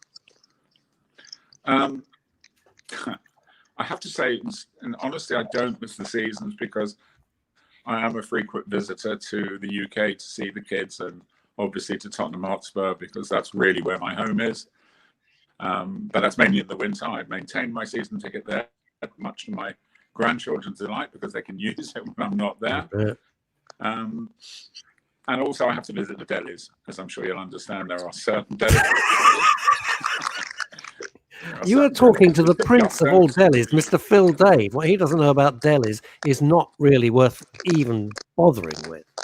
I tell you what, It's the encyclopedia of all things delicatessen. It's pretty much the main reason why I bounce between the UK, America, and Israel, because I refuse to go anywhere where I can't get my fix of salmon bacon if I want it. Go there. Now, Mark, talk us about this extraordinary group that you've formed in Mallorca. I formed a group called Open Minds Mallorca, it's basically a mental health awareness group, and we now have membership from Dubai to Los Angeles to the UK, Spain, Mallorca, just everywhere, Israel, and basically it's a self-help group. People put up wonderful sayings, wonderful quotations. People will say, I need to chat to someone. Within minutes, they'll get calls. Everybody is so alert and so alive to this. We have a very high suicide rate on this island. So we are attempting to form, via the government as well, a suicide awareness or watch group or some safe house. It's been awful, and it's not been too much publicity over it, but unfortunately, it's been pretty bad, and a lot of it is financial, and that's very sad. So to be aware, to be alert. Normally, every Friday or Saturday, I'll put a post out saying, "I need you to check on at least 2 people. Tick done when you've done it," and they do. I have a recent member who is a client as well for therapy, and she said she has a problem meeting people, and she's a bit shy. So I said, well, put it on Open Minds that, where you live, you'd like to meet people, like-minded people for coffee, blah, blah, blah. You know what? She's so busy within 2 weeks. It's amazing. Beautiful. Oh, that's beautiful. Absolutely. That's absolutely beautiful. Well done, Martin.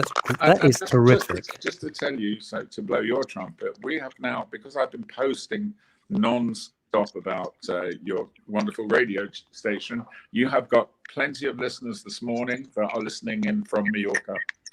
I'm delighted to say. Buenos días. Well, hello to all of them.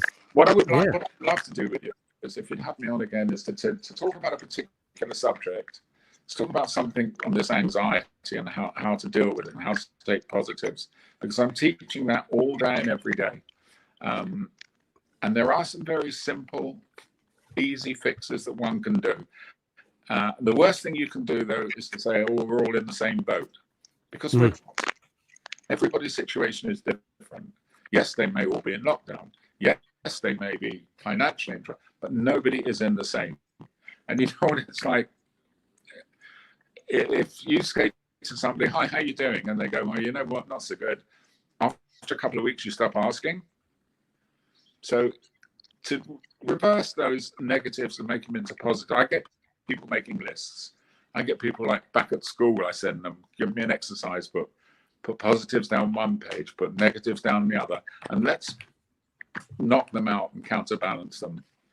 I specialize a lot, obviously, in anxiety and stress, and it's been ridiculously busy in my little practice since the lockdown.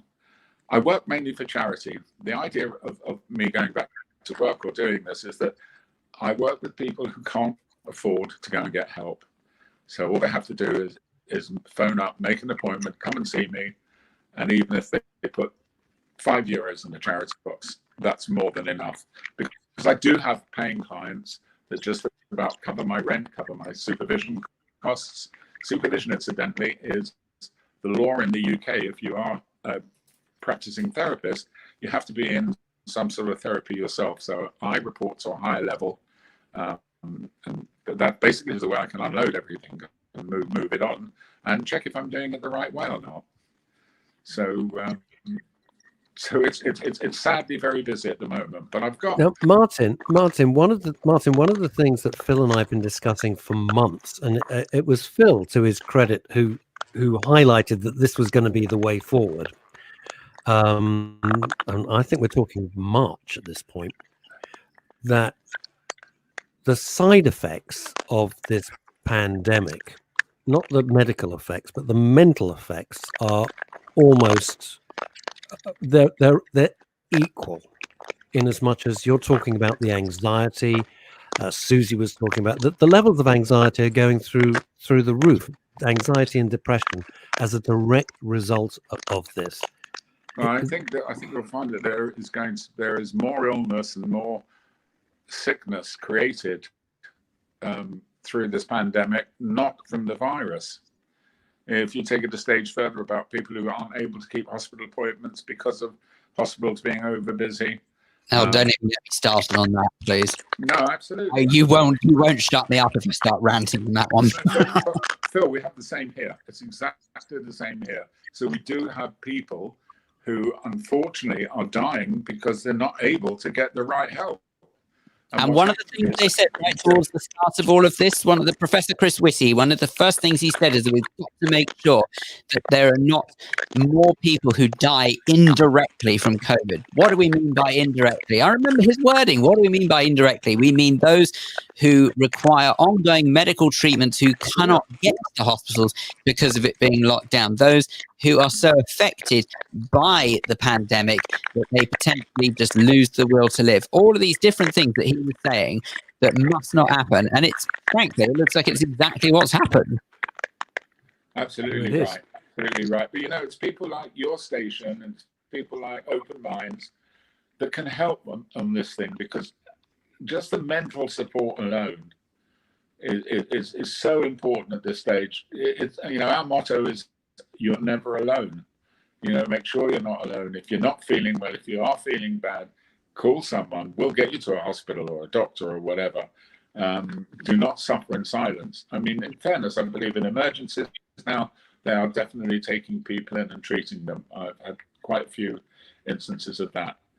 What we haven't got is we don't have enough therapists on the island, therapists that will work with the people, that especially on an affordable basis. I'm very lucky that I've got a guy who's just qualifying now as a life coach and therapist, etc., who's going to help share the workload pretty soon, because the workload is just it's beyond, to be honest. It's more than I'd forecast, and I knew it would be bad. I really wasn't intending to work like this. I had an illness last year, exactly a year ago in September, actually.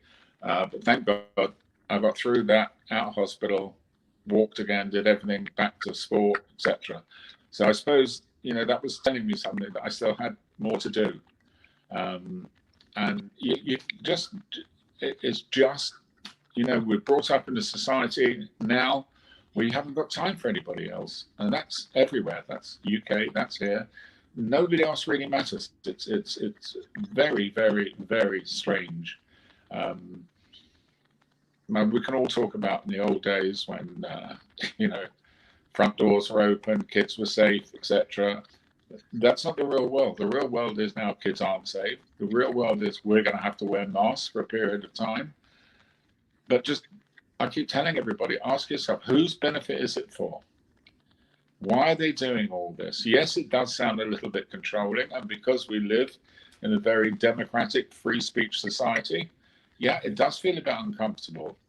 But what would you rather? Would you rather that they just let you go run wild and you get ill and you possibly, can die from this virus, or bite the bullet and do as you're told and stay safe for a little bit longer? It's quite a simple formula. See, there's so many points you make, Martin. Sometimes oh, can you hear me? Can you hear me?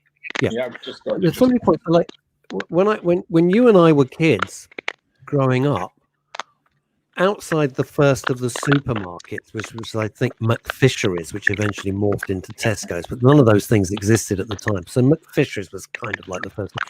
And mums would just leave the kids in, I can't talk about that, would leave the kids in prams. Absolutely. And if I say that to my kids now, they go, what? I go, yeah, that was the thing. Everyone just left their kids in the hang on. Unbelievable. You'd never think that he worked in live radio, would you? Anyway. Don't tell me it's his collar that's not ready. Well, I was going to say, I think mine's done. I can smell it from downstairs, but luckily one of the family members has taken care of taking it out of the oven. Otherwise, it would frankly be a very burnt offering. But, still good. I think it's a good collar today, actually. I'm quite happy with it. In the odds, the problem is, I admit it. I think I've got one left in the freezer, which I'm not going to go back before Yontif. I'll save it for that one. To anyone who doesn't know, by the way, Yontif is the terminology for a religious festival or a religious day. Yontif that's coming up is Rosh Hashanah, the Jewish New Year. So that's what we're referring to. But anyway, yeah, it is, and that's actually in a couple of weeks, rather scarily enough. It is, yeah, it is. Unfortunately, we've just had notification that our tiny synagogue in Palma will not be open. Oh. Which is quite sad, really, because it's a very, very small community here.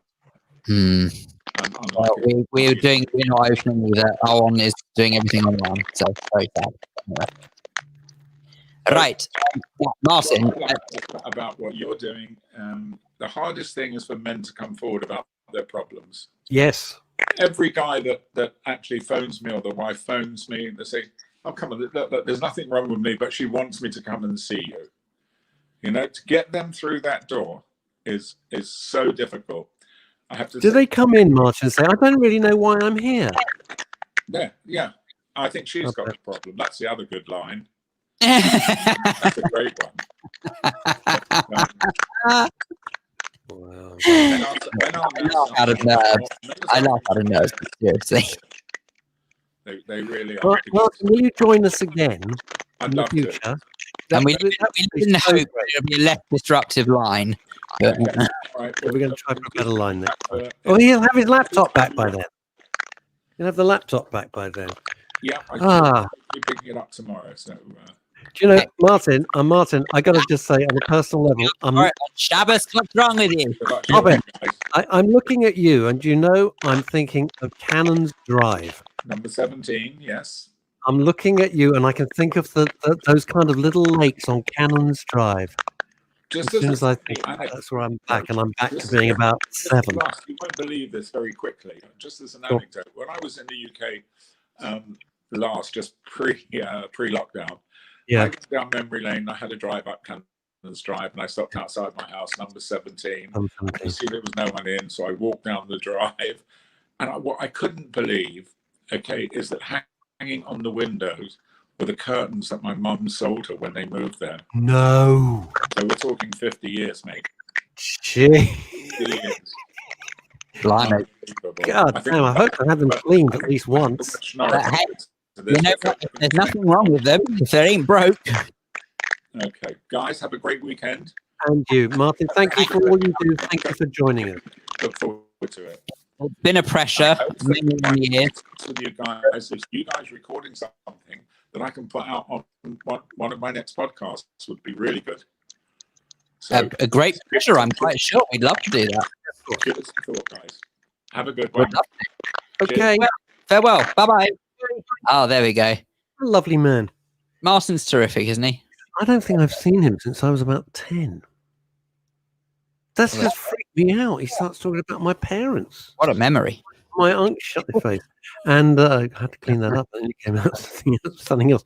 I don't know why. It is like, what is it? It's Christmas. I don't know what's happening. That's 3 times the Kane Towers has been interrupted.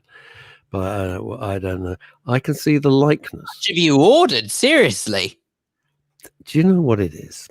I don't sleep. Bored. You do shopping online. I don't sleep. So about 3-4 in the morning, I'm looking at. I think, yeah, I'm going to go for that. Yeah, I think I'll have a bit of that.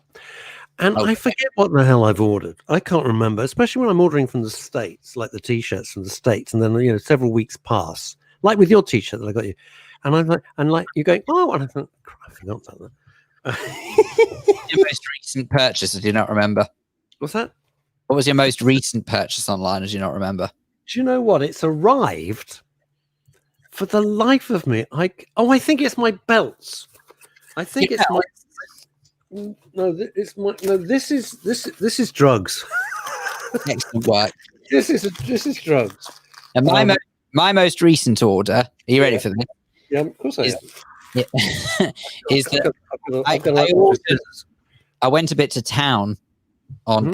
I'm sure that other online retailers are available, but I went to town on Amazon. I bought a bottle of toffee vodka. Oh, and you can. I've never had it. I hear it's good. Is it good? There's only certain ones. Some of them are a bit sickly, but this one is sensational. And there are. Oh, how can I put it? I can only say that I blame James Max for this because he very kindly bought me a bottle of toffee vodka for my birthday, and I've got such a penchant for it now that he's not even listening. I've developed. James Max, what you I've developed. These are drugs. This is fantastic. I've developed such a penchant for it now that I've just ordered another bottle. Anyway, oh good lord, there you go. Is that some sort of CBS spray or is it? You know what? I think the horse died. It's a very old gag. No, it's this. Now, this is all part of the brand new show that we're doing. Right, I'm a bit over bloody excited. I gotta tell you, I'm overexcited. This is going to help me sleep. If I had it now, I'd be unconscious. I said CBS, but I realised afterwards I meant CBD because CBS is a channel. Oh look, we can pretend to be Philip Schofield and Holly. Look, let's kiss. Have you ever seen such crap in your life? They had to hug each other through a shower curtain. Give me a break. What a load of bollocks. But you were watching it. Anyway. No, I wasn't watching it. I saw the clip. I never watch it. I never watch TV daytime. Ever watch TV daytime. Martin says that he'll come back and chat to us about CBD-based products. There you go. Yes, Martin, I will be giving you a live update, and I will be telling you if it's curing my insomnia. And a huge thank you to my new pal, Ollie Mammon, at the Tincture Club. Going to be a fabulous show. It's going to be so weird. It's going to be absolutely about as out there as radio can get. Yeah. What do you think? What we have. Hang on. Do we have Ollie Mammon on the show? Ollie's been on the show, but now we're going to do a whole brand new show. And I said, yeah. And he said, no, I want you to do the show with me. And I went, Ollie, I'm really kind of busy. I don't want to do another show. Thank you. And he's insisted. He wants a sort of hand-holding exercise. So it's going to be a brand new show. I think we're going to call it the Tincture Club. I note how he's asked you to take part. He didn't ask me. Whatever. It's all good. Yeah. Well, you're very welcome. We can alternate. I would be thrilled because that would free up. I'm going to be perfectly honest. I wouldn't be thrilled. I think I've already got enough to do. But I've no doubt it will be a great show. Right. So this is the ride. I mean, he's so good. I told him my problems and he sent it to me yesterday and it's right today. Right. So here we go. I have no idea what the heck. I'm going to have to speak to him. The only problem with Ollie, who's a wonderful guy, you're going to love him. Listeners, I know you will. He's just because he's nuts, but he is totally. He is so out there, right? But there's no such thing as a short conversation with Ollie. I have to set aside, and I try and explain this to my business partner. I said, Howard, when I speak to Ollie, I got to set aside 45 minutes to an hour. It could be an hour and a half. You can't rush him. And he makes these. He has a laboratory. It's amazing. You'll find out all about it. But I'm really, really curious. And tonight I will put some of this under my tongue. And I'll see you by about Christmas when I finally wake up. Okay. Andrea Lucas. I made salted caramel gin. No. Oh. Andrew, what the hell are you like? You've been going to Rabbi Craft School, clearly. Adding Nestle's caramel into half a bottle of gin plus salt. Wow. So can I just say that at this stage, our late rabbi, because I say ours because Andy and I are part of the same community, and our late rabbi who lost his life towards the start of the pandemic back in March, and he had he had a bit of a reputation, shall we say, for being a bit of a jolly rabbi, and not least of all because it might have been fueled for his equal, and I must stress my equal love of alcohol. And he he would always have the largest tot of whiskey at the after the service. For anyone who doesn't know, after a service on a Saturday, you have what's called a kiddush, which is just basically a gathering of, obviously, you don't have They're not going to convert around the world. They're probably quite happy. They don't want to convert. No, but I'm just saying, so you know what it is. It's a kiddush, is a gathering of people around food and drink in typical Jewish style after the service. It's to break bread together. It's a symbolic gesture. Anyway, the point is that at the kiddush, the rabbi would always have the largest tot of whiskey out of everyone. So he was known for it. And around certain festivals, he was known for creating different types of alcohol. He'd make his own. So he used to make chocolate vodka. And he'd also made what's called etrog. Now, etrog is a sort of a Middle Eastern fruit, which is citrusy, but it's like it's a very strange taste. It's quite a sweet citrus. It's like a sweet lemon, I think is the best way of describing what an etrog is. How could such a thing be possible? Surely this is a sign of God. Okay. Well, anyway, he used to make what was called etrog vodka, which again... I love the sound of this guy. I never met him. Oh, believe me. Cousin Francine Warner. Fran, you must remember, this is like having a telephone conversation. You must remember the Bells, Martin Bell. That was Martin Bell. Can you believe that? Now, my cousin doesn't drink. She cannot. I've never seen her drink. And she's just said, you're talking about toffee vodka. She goes, amazing drink, like she drinks. She never, just tea. She's the queen of the tea urn. Somebody dies, somebody's born. You get my cousin Francine, she's got the urn. She's like an emergency service for tea urns. You know, light on her car. She just arrived. Hang on, you can get those at the crematorium. What? Urn.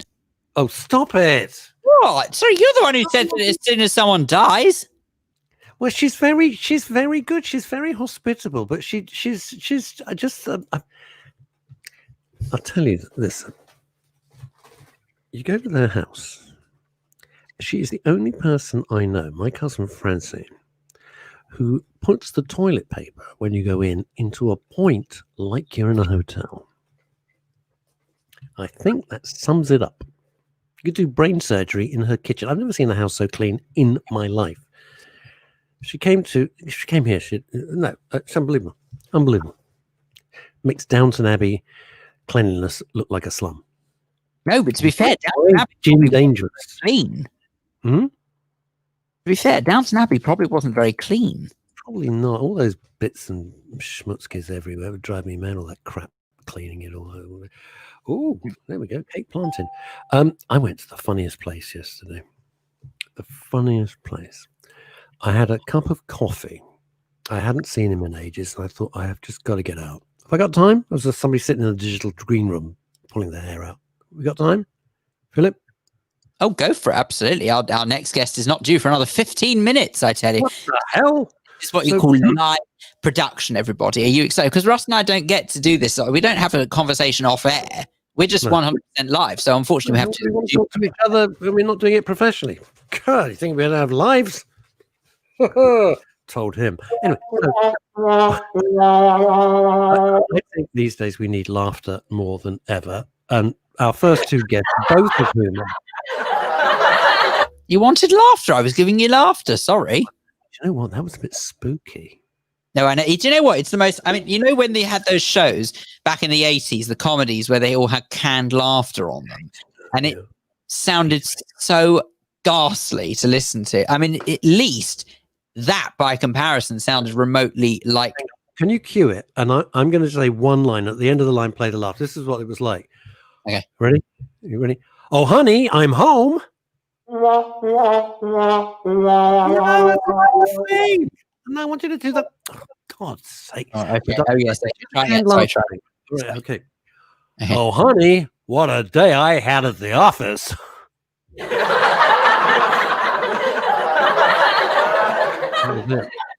And then, as soon as they recognized the character walking, then they recognized the character walking on screen, who essentially was the guest star. They used to go crazy for them, like they walk on from the set. Oh, I loved them. A bit like me, actually. They love me. Thank you. Thanks. It's very interesting. In Seinfeld, which I'm a bit obsessed. Can I just say that's the largest audience I've ever had? Yeah. Well, you got Monty and Carlo; they love you. In Seinfeld, the character Kramer. There were 4 main characters, as you know: George Costanza and everybody else. George Costanza. And Kramer became a huge hit, played by Michael Edwards, and Cosmo Kramer was the neighbor, and the audiences would go so crazy when he came on, it would interrupt the time and also get Jerry Seinfeld a little bit upset because he was the star.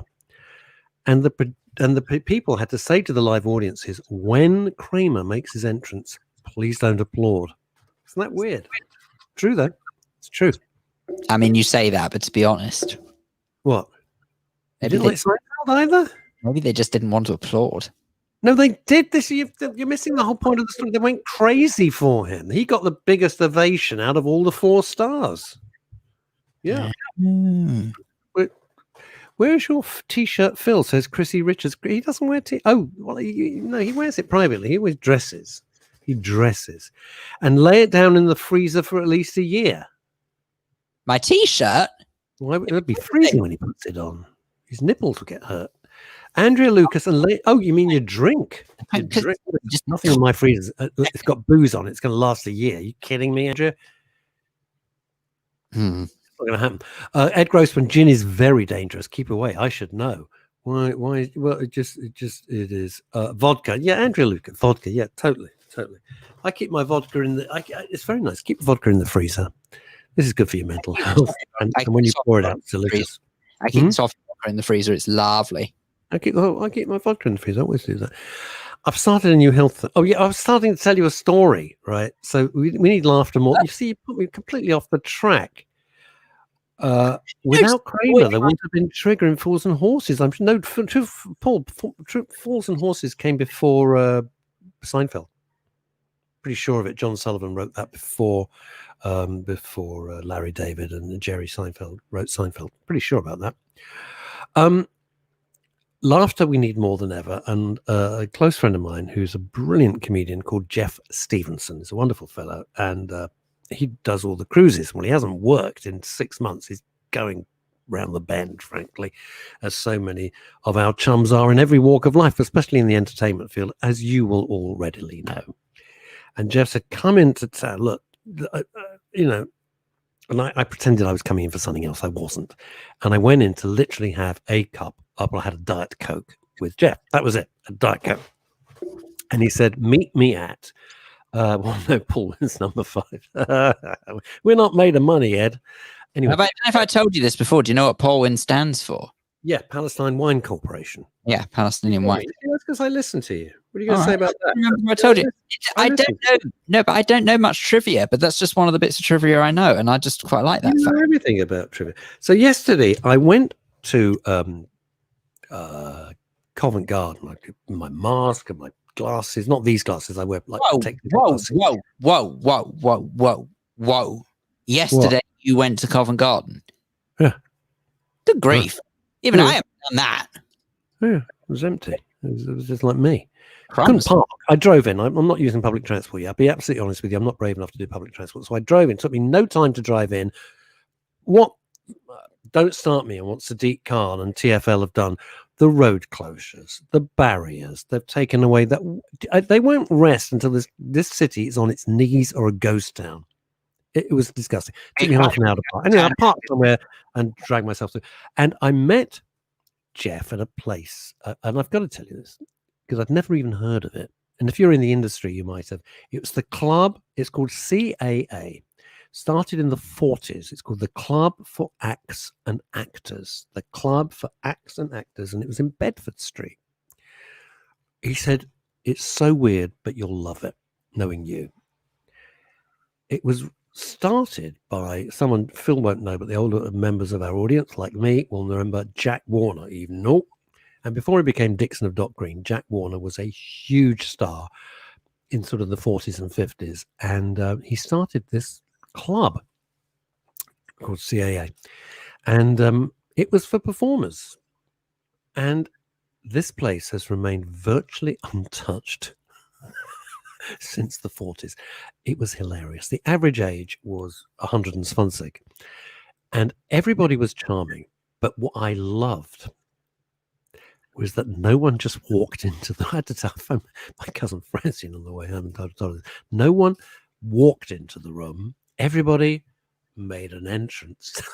It was fabulous. I mean, they hadn't worked. I mean, some of them, bless them.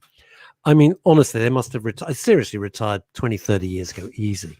And they'd never lost it. They all came in and they made an entrance. It was terrific. And the atmosphere, I mean, it was such a funny place. So weird. Had all these wonderful posters, old posters on the hall as you go up, and it's just all the names, a lot of whom I'd never heard of, and some of whom, gosh, you know, from the 70s and 80s when you're growing up. And the atmosphere was just so convivial, and it had been, and it was all spaced out. Bear in mind, it's all spaced out. And they were all people of a certain age, so they were all being very careful as well.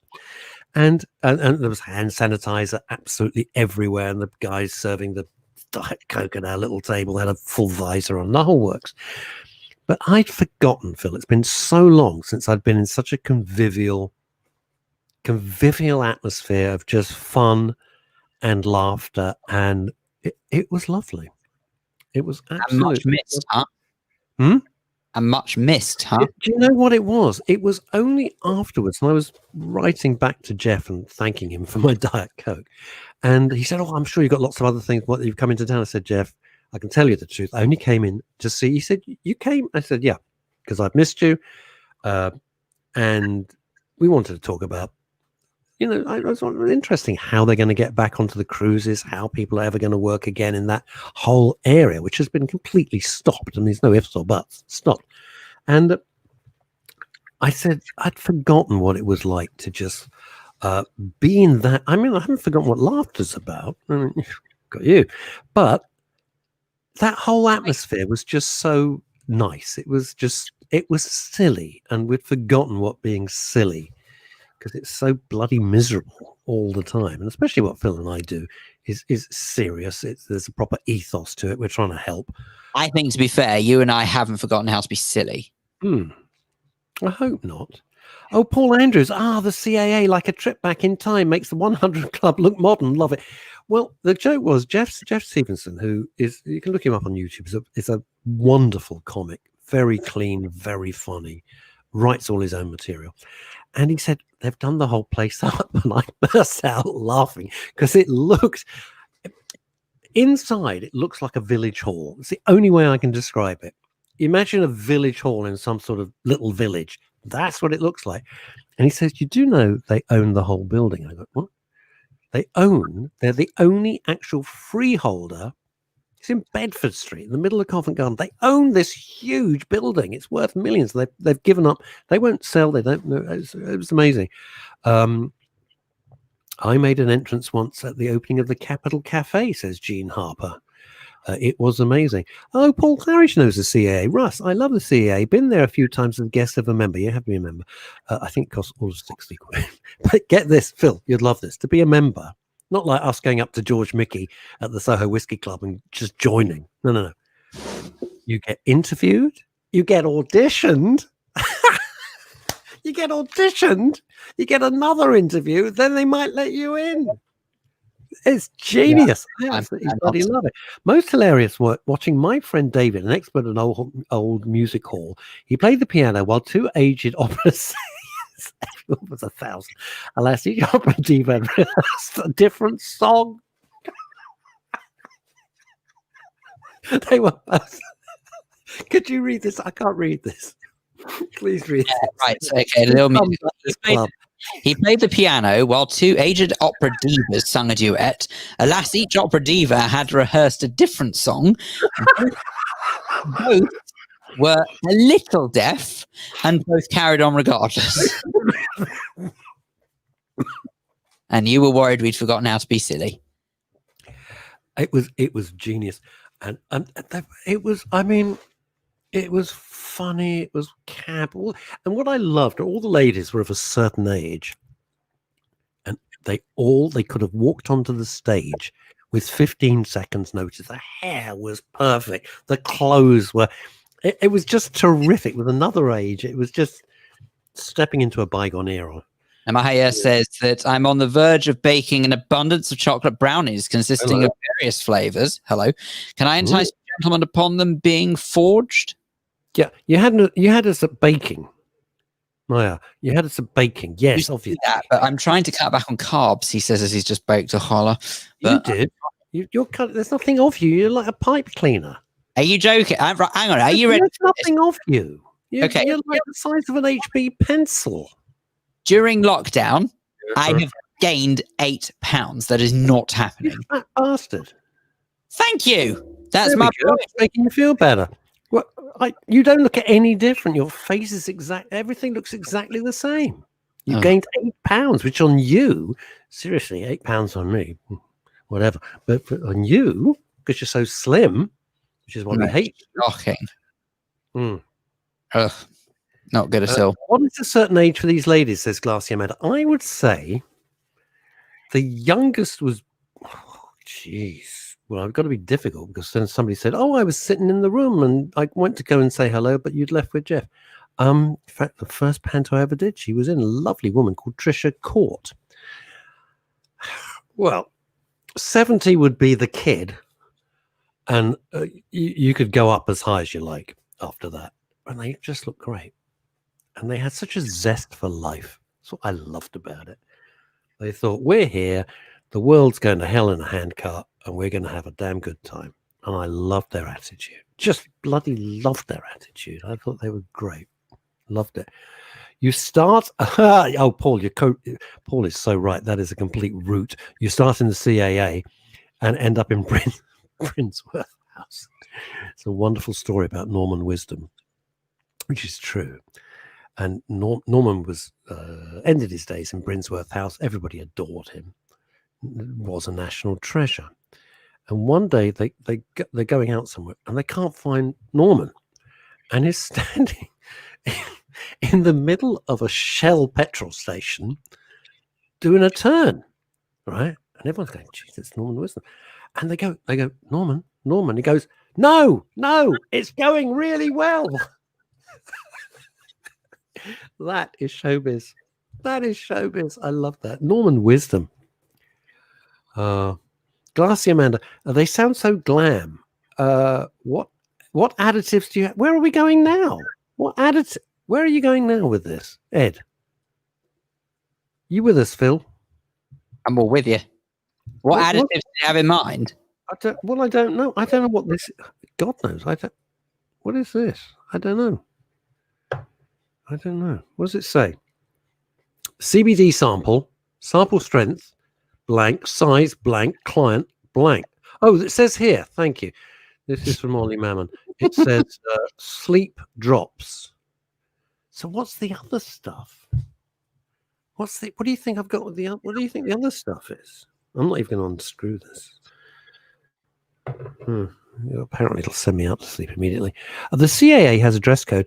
Gentlemen are required to remove their hats. No casual clothes either. But I think you haven't been there for a while, Mr. Claridge. You'd like it, Phil, because I think wine is £3 a glass. Oh, I'm there. Yeah, I thought you might be. All of a sudden. He wakes up now. Oh, Ed, I was replying to Andrea. Oh, okay, fine. Okay. Difficult to keep up, but it was very sweet to be there, and it was lovely to see Jeff Stevenson. And then I just came straight home and worked, and I think I stepped away from the computer about 11 last night. Paul Andrews, Norman Wisdom was incredible. I remember him needing help to the stage, very frail. Music started, he let go, and did a roly-poly on the centre point, followed by an hour non-stop. It's amazing, isn't it? Dr. Theatre is an incredible thing. With all the psychiatrists and counsellors and very clever people we have on the show, we've had 2 brilliant ones so far today. If you could encapsulate and put into a bottle like this, Dr. Theatre, the world would be a way better place, because I've seen it so many times and I've experienced it myself. You're feeling terrible.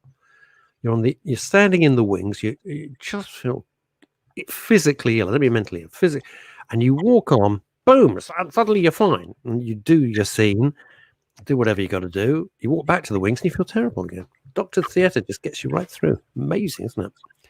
Extraordinary. The power of the human mind is an amazing thing. Right. Okay. Phil's on the phone. No. I want the new green. No. The new green. I want. This will be for. This is Phil pretending to work. This is Phil pretending. No. New green. No. Not interested in the Hamisher. I want the new. What do you mean you got no rye left? I ordered the rye on the Wednesday. Now my mother wants the rye. This will be Phil. We all think he's working hard and doing great stuff for mental health. He's ordering food. Guaranteed. I know it's not. I'll have 4 fried and 4 boiled. Yeah, with the carrot on top. Okay. That is you, right? That is. He's getting another guest. He's fooling nobody. He's fooling no one. I love the way he looks so intense when he's on the phone. I got to say, he's contacting no one at this rate as well. What's going on? Well, not a lot, to tell you the truth. Are you kidding me? No. What the hooter? You don't. When you're on the phone, you don't hear what I'm saying, do you? Yes, I do. Oh. And let me just say, I'm not ordering cucumbers. Oh, I didn't think you could hear. I didn't think you could hear. I really didn't. I shouldn't have chatted your illusion. Well, I'm very much hoping someone who can hear is our next guest. So I think Claudia is waiting in the wings. Claudia, give us a thumbs up if you can hear us. We're not allowed to call her Claudia. Shh. No, what? What do you mean? Call her another name. What do you mean? She'll explain. Well, for heaven's sakes, well, someone could have told me that. Anyway, well, in that case, if you weren't so busy with your baking and your food and your mini and your clothes, right, you could read my emails. Right. Rubbish, but it's cheap. Okay. Next guest, I do apologize profusely. In the show notes, it's got your name incorrect. I'm just saying. Anyway, please welcome to Men's Radio, the Daily Show with Russ, Kane and Phil. Dave. Woman of mystery. Yep, absolutely. Do tell us how you're going to introduce yourself. Lydia Loves 50. There she is. Lydia Loves. Okay, right.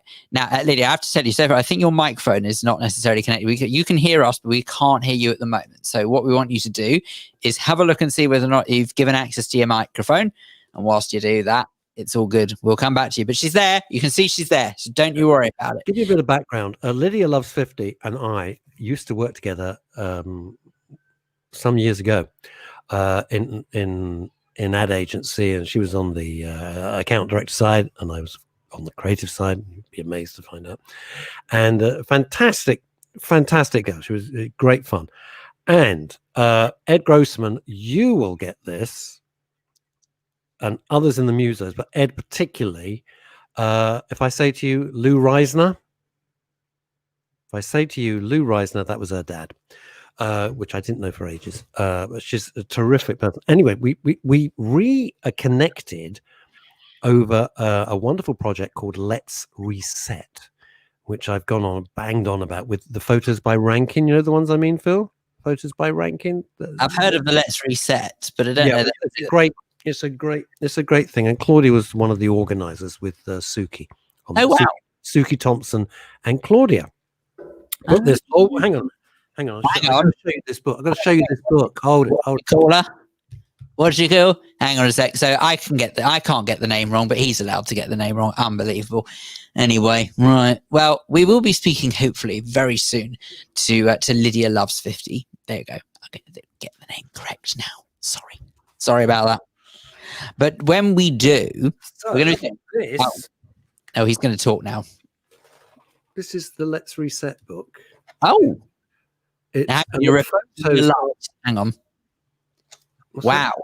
I said you're reflecting your light, your ring of light. So It's the Ring of Confidence. It's a beautiful book, and these and because Suki Thompson is an amazing woman. And I note it's NRFP. Say that again. I note it's NRFP. Never removed from packaging. No, because it's just I've kept it like that, and she managed to get one of the most famous photographers in the world called Rankin, and Lydia Loves 50. Contacted me and said, "Do you want to have your photo taken by?" Shut up. Want to have your photo taken by Rankin? I said, we may have Lydia Loves 50 in another camera. So should we see whether or not this works? Let's get her up. Gone. She's gone again. Okay. Can you hear me?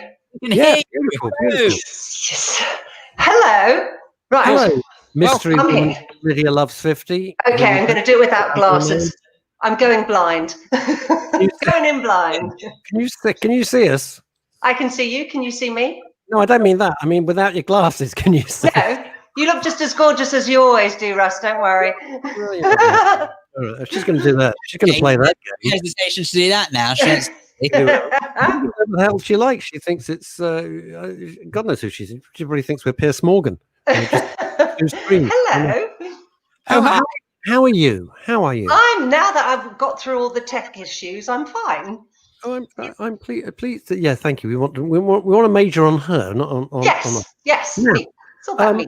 I was just talking. It's always been about you since the day.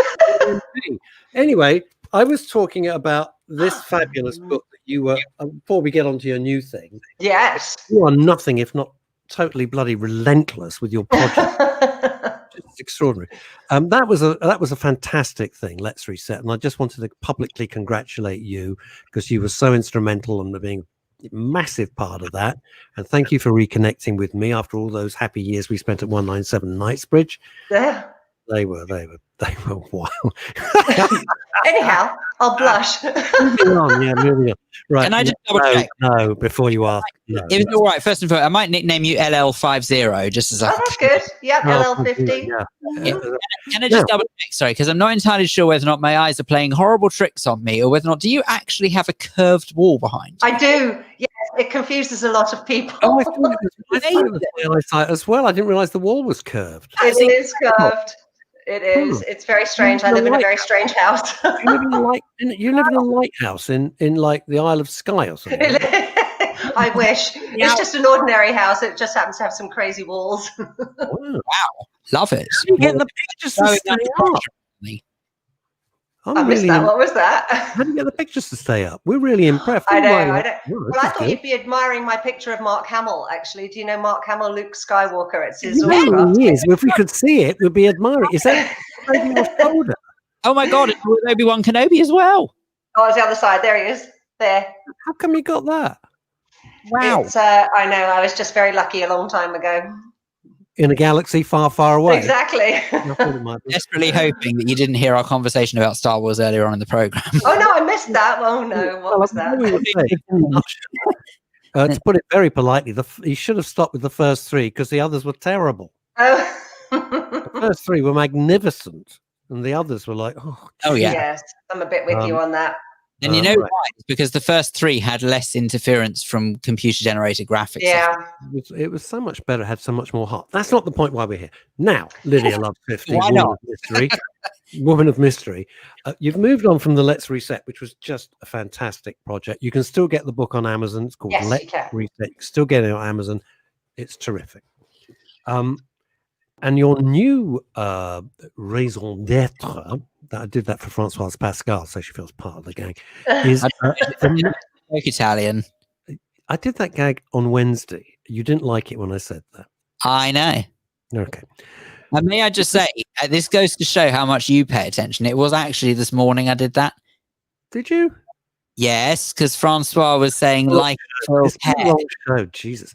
Anyway, look, the point, can we talk to our guest, please? Well, Yes. Rather you than keep having a talking bitching first. session. It's not my fault. You're just shush.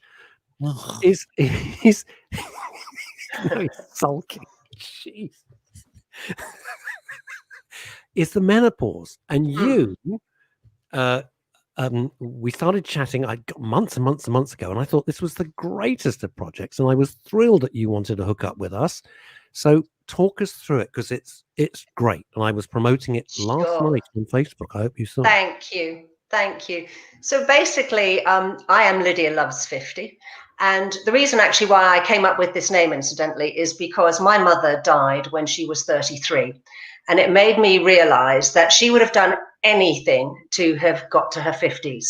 And a lot of people in their 50s complain about the menopause and the challenges that they have with it. But actually, I look at it in a positive sense, because I think we're here and we should be proud of the fact that we're here. And so what it made me sort of focus my attention on is looking for the positives in this time of our lives. It's like the third part of our lives. The first bit is puberty, which is all great fun and we're all doing it together.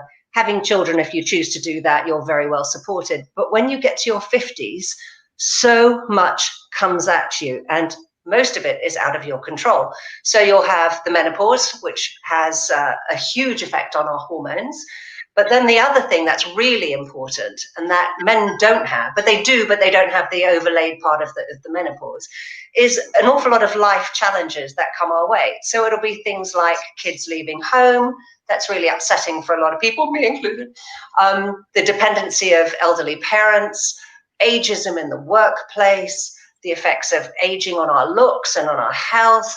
There's an awful lot of things, and not to mention what's going on with men. So they have their own issues. And because women tend to be givers and soaker-upperers, we take all this on board. And so what happens is you've got this sort of clashing of different life challenges overlaid with this hormone imbalance, which you can do nothing about unless you take some HRT. And that suddenly brings on an awful lot for someone to carry on their shoulders. And there's very, very little support in this area. In fact, there's been lots about anxiety. There's been lots about menopause, but there is nothing that I can find that are the two coming together.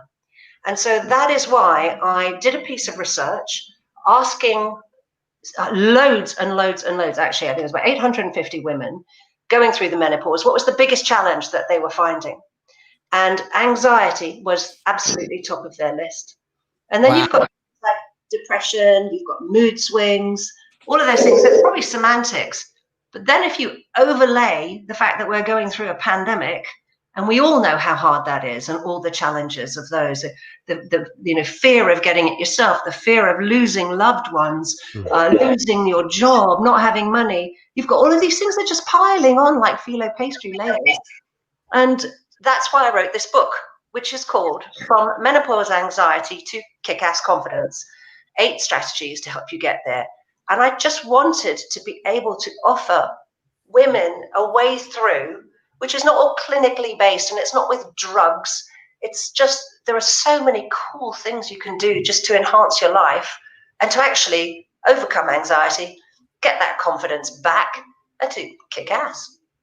Now, one of the reasons I was so keen to not just support this, and we'll talk about how our listeners can get this book free for a week, free through Men's Radio, Women's Radio, but only for a week, and then you can get it on Amazon. We'll come on to that later. I suggest that's my favorite price, so pay attention. Me too. Yeah, no, but Phil then baits them down. Is that your lowest price? I literally, can you do any better? I'll have to think about it. I'll have to think about it. I often encourage people to pay me to take things. That's how good I am. Anyway, so the reason I was so keen to have you on the Friday show with Phil and myself is an aspect of the menopause that never seems to be discussed. Because if you think about the old style of like woman's home and woman home, that's all very, we know that. But when you're with your partner or your wife, and they go through the menopause. As men, we have to have a better understanding of all the freaking nightmare that they're going through, which is why it was a double whammy with you, mystery woman Lydia Loves 50, because I wanted you to talk about your book, which is fantastic, by the way. Obviously, I've read it, and also to explain to guys that a degree of sympathy or a degree of understanding, so you just don't think that your partner or wife is going around the bend. Well, that's really interesting you said, because actually, without meaning to promote myself too much, I'm actually, after this, I am setting up a course specifically for men to understand what women are going through. And they can actually ask questions and go, she's driving me crazy. What's going on? What can I do?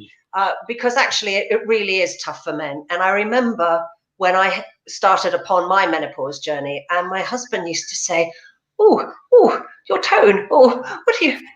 Oh, and I became, what am I saying wrong? Literally no idea, but I was biting his head off. And my poor children, I was biting their heads off. And, they had no idea this aggression, where did it come from? But I wasn't aware of it. And so when I started to become more aware of what was happening, I would slow down. I would think before I said something. I would give myself more time, more me time. I'd go running, anything that would just help me to just simmer down and calm down. And so for a guy, they've got this woman that they've loved, and then suddenly she's just a bit different. She's all the same, but there's things about her that they don't recognize. And I think for a guy, it must be really hard, because, out of the blue, she'll just snap his head off. She'll suddenly storm off because it's boiling hot in the room, and actually the poor guy's freezing. We have so many different things that come to us. But from a guy's perspective, you're in a no-win situation, truthfully. But I think it's it is a bit no-win. We know. But, you've got to be super careful what you say for fear of being strung up by your toenails off a bridge. But actually, truthfully, there are... For me, don't knock that until you've tried it. Exactly. But I think for a guy to understand that actually she's got these hormone imbalances that have come to her, she has absolutely no say in what's going on. But what also has happened is the type of menopause that a woman has is being directly influenced by the experiences she's had in her life. So it'll be right down to the kind of menstruation she's experienced, but also if she's had a lot of trauma in her life, the chances are she's going to have more symptoms in her menopause. Why is that? Do you know? Actually, I don't know, but it does. And I got this on good authority from Dr. Fiona Mason, who is a clinical psychologist, and have also been talking to other people along the same lines. That's a hugely interesting point, and I'm not even sure that's ever been discussed before. Well, I think there's something. Well, I'm sure Dr. Mason would happily come and talk to you, but Get her on. I'll find her for you. But the thing is, when you have got to 50, there's no way in this world you haven't had some form of trauma. All of us have. So I think they all seem to come at you and then make for the type of menopause that you're going to have. Menopause is not a bad thing. It's just a specific time of life.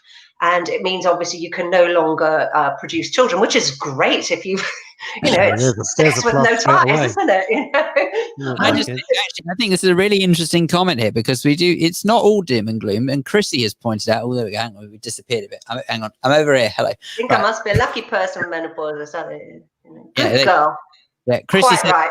must be the luckiest person with the menopause. I started at the age of 44. It didn't affect me in any way. The only thing I still get is premenstrual pains every month. That's not very nice, though. But I'm glad she's not having issues. That's good to know, because there shouldn't be. There's a lot of things to be happy about. As I said, you don't. It's their time. You don't need to make children anymore. If you've done that, that's a great feeling. As I said, sex without ties. There's also this sort of thing. Well, you say that. Oh. Some people pay extra for that. Right, that's a plus. Yeah. Phil, I think we've misunderstood with our guest. I think we've made a bit of a faux pas. Carry on. I don't think she's noticed. Now, one thing, though, that I am a big fan about is killer whales. Orca whales. I don't know if you know much about them. Well, it's not my top subject, but okay. I know, you're probably thinking, where's she going with this? I don't find many in Lidl. But apart from that, So where is she going with this? Well, there are yeah. only 3 species that go through menopause. One is the short fin pilot whale, one is us, women, and the other are killer whales. And killer whales have the coolest way of dealing with menopause. So they live to around the same lifespan as us, actually. So they go through their menopause at about 50. And what that happens is they do that. There are lots of biological reasons, but what they're doing is they are focusing on the pod. They are the eldest in the pod. They are the most experienced. They help keep the youngins in check. They help the mothers to bring up their grandchildren. And importantly, they are revered by the rest of the pod. The rest of the pod believe that they are the ones who've got the experience. They've been around the block. They know where to find the best fish. They know where all the dangers are. And so she passes down this wealth of experience to receptive whales within the pod. And in my book, actually, Russ, you made a comment which I thought was really key, which was about Logan's Run, about how in Logan's Run they kill people off at 30 because they're no longer, useful. And our society is a bit like that with women when they get to this age. And I don't understand why. Some people think we're not as cute as the young ones, but believe me, there's some beautiful women out there. They've got huge amounts of experience, huge amounts of a wealth of just knowledge of life, and they're but we're not revered in the same way. You see, I've got 2 problems here straight away. 2 problems, mystery woman Lydia Loves 50, is this. Number 1, right? You've already said, and as men, we have experienced that women can get, let me put it politely, a little bit cranky. And one thing I don't want to face is a cranky killer whale, because killer whale on its own, I'm already, changing my underwear. A cranky killer whale is not for me. That's the first thing. And the second thing is, you're absolutely right. And I've alluded to this many times, and I was always being very serious, is that I've never got this huge, horrible pursuit of youth. I don't get it, because so many, and I know I'm sure our listeners and viewers will agree, are they're complete vacuous idiots. Not all. Some are fabulous, but this, idolization of like the card, God almighty, I have nothing to say to these people, and it's a shocker that women just seem to be you're 45, cheerio, and it's ridiculous, it's unfair, and it's horrible. And I'm not a tree hugger, as you well know. You've known me for years, but I do feel really strongly about that. I really do. And I'd like to ask you, before we get back to your book, let me ask you this, because this is an absolute bugbear for me. On television advertising, which I try and avoid, but we both came out of an advertising background for many years. When they're doing skin cream, it's a serious point, I'm not being funny. When they're doing skin cream, and they get some girl, and you look at her, you think, she's 21 max. She could be 19. And yet she's doing, her face is a bit firm. Of course her face is firmer. She's 21 years old. Yeah. This is complete bullshit. And the other side of this, I just really want your view, is that when they say, oh, are you over 50 and you're looking for an insurance? And they picture people, instead of people like yourself, your name is a bit of a clue to the age there. Yeah. Right. Okay. They picture someone who's like 102 and they're all walking. No, they're not 50. They're about 78. This is so unfair. And it's a constant drip feed. And have you noticed, they always know their audience as well, though. If you look at the programs that are on, say, for example, I watch a lot of Poirot. For example, I love that series. Me too. Love Poirot.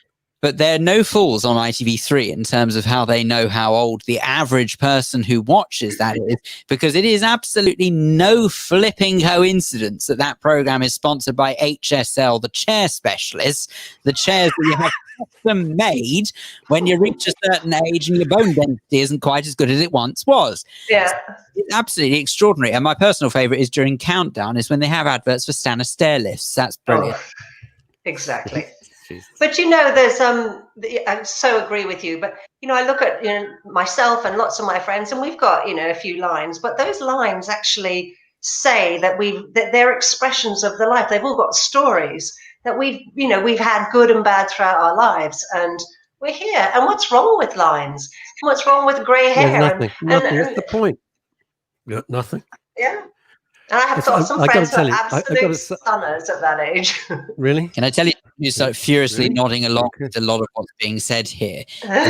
There's the lovely Chantal Rickards who's waiting in the wings. So I'm thinking, should we go for broke and should we have a 4-person screen? You haven't met Chantal. That'd get on very well. By the way, just before we bring Chantal, somebody said your face is quite lined. I said they're laughter lines, and they said nothing's that bloody funny. Yeah. So there we go. Yeah, fair enough. There we go. All right, you bring Chantal on because I think there's a lot to talk about here. If Chantal's willing. Only if Chantal's willing. I don't know. Are you happy to do so? Yes, we've got the thumbs up, ladies and gentlemen. All right. Okay. Friday regular. It's only Chantal Rickards. Hello, Chantal. Hello. Hi. Hello, Lydia. Hello, Chantal. I was laughing at your mention of Countdown, or Phil's mention of Countdown, which is a show I used to make, and the advertising was absolutely appropriate for the audience. And we always used to say there was a sort of rather off-color joke that I will casually mention this afternoon, but forgive me for mentioning it. And it was something like, what's got 16 wheels, 4 prosthetic limbs, and a colostomy bag, and the answer to that was the front row of the Countdown audience. Very good. So apologies, but there were lots of students only on this as well. radio station could you get that gag in, because everyone gets it because we're all over 20. Now, Chantal, it's so true. Whenever they cut to and they say anyone in the audience got it, the first person to put their hand up is usually some lovely old dear who's got like grey curly hair and a perm or what have you. I just love that. Tale of the century. Now, Chantal, you've been listening to the conversation with Lydia Loves 50, I have. and where do you stand on this thing that I rail against, that women of a certain age, and that certain age now is like 40, which is insane, are thrown under the bus. Cheerio, you're not wanted. I hate that. But where do you stand on that? Well, I have to say, I think it's true. It's less true than it used to be. At one stage, I remember when I was about 40, that the figures for women's earning power in television was up to the age of 40, and then it would fall off a cliff. And at the same time, for a man, it was 50 was the peak period for earning, and then it would start to dip away. So that disparity was completely and utterly terrible. And of course it's bullshit, because as you heard Lydia Loves 50 say, I get used to that, as you heard her say with the analogy of the killer whales, they've got all the knowledge and experience. So, on the woman's 40th birthday, all the experience, like yourself, all the experience you've grown in production and managing the whole television, for example, or any industry, 40th birthday, don't blow out your candles and your brain suddenly goes. It's just ridiculous, isn't it? There's no logic to it. Indeed. And I mean, I have heard other people who were ex-BBC, because I was at the BBC for a while and was lucky enough to get a BBC pension paid into whilst I was there, that it's sort of now been, I think, the BBC had admitted that women were paid less for similar roles than men, but that affects the pension that I'm going to get from the BBC further down the line. So I have heard people say, should that be adjusted for women now, because we now know that women were paid less at the time. Anyway, I throw that into the conversation. I have to say, and I'm going to throw my hat into the ring, I think your pension should be adjusted, because then you'll have more disposable income, and then the wonderful standard of your hospitality at your parties will remain high. More dinner parties. I'm just putting it out there. As a person, not that I'm biased in any way. Now, I'm so glad you could join us, and thank you, Chantal. I appreciate it. Now, Lydia Loves 50. Talk about this, but this book is great, Chantal. I think you'll really like it. You've said there's 8 points in it, and it's not about drugs and going to the pharmacist. Can you give us a little bit of a clue? So Chantal can get a feel for it. Basically, Chantal, I'm sure will agree, we're very complicated, us girls, and which is really good. Actually, my husband always says to me, "Oh, there's so many dials. There's just so many dials you need to turn with you." So there is not one size fits all. And that's really important to know. And I was just on a Facebook group today, which is a menopause one, and somebody coincidentally said, oh, I've got anxiety, what shall I do? And all these people just coming out with all these drugs. And I thought, no, we don't need to take drugs. Now, admittedly, there are anxieties that do require this, but the anxiety that I'm looking at is specifically around a hormone imbalance with these other challenges. So there are so many different things that you can do. For example, I don't think many people actually really know how to breathe. And it sounds bizarre, of course, because that's what we do. But most of us breathe quite shallow. And if you breathe in a very different way, you gain a huge amount more oxygen. You blast out all those things that make you not think clearly. And you can literally calm yourself down. And there's a wonderful TED talk by a doctor called Dr. Alan Watkins, which is called Being Brilliant Every Day. I don't know if you've seen it, but it is I'd like to be brilliant once a year. I'm setting my bar low. Yeah, it's amazing. And it's all about every breathing. decade. Okay, that's good. That works for me. It's all about breathing and how if you breathe properly, you can get this incredible clarity of thinking and you can control. So if you get nervous or anxious, you get the fluttering and stuff, which is just awful. And then you do those shallow breaths. There's just no way you're going to cope. So that's just one of many things. So one of the other ones, many years ago, I had the good fortune of having a conversation with Dr. Phil. Do you know Dr. Phil McGrath? And he, it was a time when my life was crazy. I ran my own advertising agency. I was married. I worked full time. I had 2 children, and it was manic. Absolutely the craziest time of my life. But what he said to me, I have never forgotten, and I have included it in my book, which is, he said, if you've got to look at your life like a bank account. And he said, as women, we're notoriously bad for just giving all the time, giving to other people. And what ends up happening is you are making all these withdrawals, but you're not putting any deposits.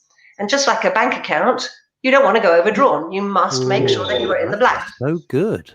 It was good. And so my husband, who is actually rather cool, decided that we were going to carve our weekends up into quarters. And so I had a quarter, which was for me to do whatever I wanted. I didn't have to have the kids or him or housework or any of those chores. And I wasn't allowed to work. And I just did stuff for me. Of course, he wanted his quarter too, believe me. He definitely got his quarter. I love the thought that part of the deal was that you didn't want him or the children. Excellent. No. It was all about me. And that's the whole point.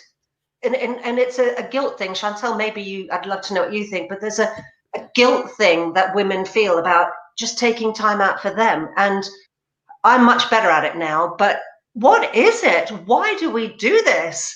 Men don't, and good on them for it. That's not true. No. But whoa, don't paint us all with the same Dulux slightly off-white gloss. Chantal, do you agree? Do you agree with that? That women just give? Yeah. Well, yes, I think so. I think women do it more naturally. I think men are very giving too, but I think women sort of do it without thinking about it, really. And I think women are very industrious. We're very hard workers. And I think, children now tend to fit round women's lives and women's careers. It's different. Times are very different. I know that I was doing my first radio interview less than 6 hours after my first son was born. Oh my goodness. And the press officer from Yorkshire Television phoned the 3 radio shows and said, you won't hear from Chantal this morning. She had a baby in the middle of the night. And the 3 journalists said, well, she didn't mention that when she phoned at 9 o'clock this morning. Oh my God. Wow. Wow. You too. I know you haven't met, but you're both out of advertising initially and marketing and all of that sort of stuff. There's quite a sort of parallel career path. It's really quite interesting. Now, good question. Good from Kimmy Lashmar. Being 60 in December and having gone through 10 years of. Would you like to read this, Phil? You read. No, you're reading it so beautifully. Don't let me interrupt. Go for it. Yep. I hate it when he's nice. I'm always suspicious. Being 60 in December and having gone through 10 years of crazy menopause, can I just say there's a light at the end of the tunnel? I'm loving no mood swings, loving my liberation. Yeah. Well, that's great news. That's good. I'm looking forward to my no mood swings. And I'm a Gemini, so I think I'm doomed, actually. I think I'm going to have them for life. Is this a common thing? This isn't my strong suit, menopause. But is it 10 years Kimmy's gone through this? Yeah, it can be. Actually, they know that it can go from, generally it's from like 4 to 12. But then you get people who don't have anything at all.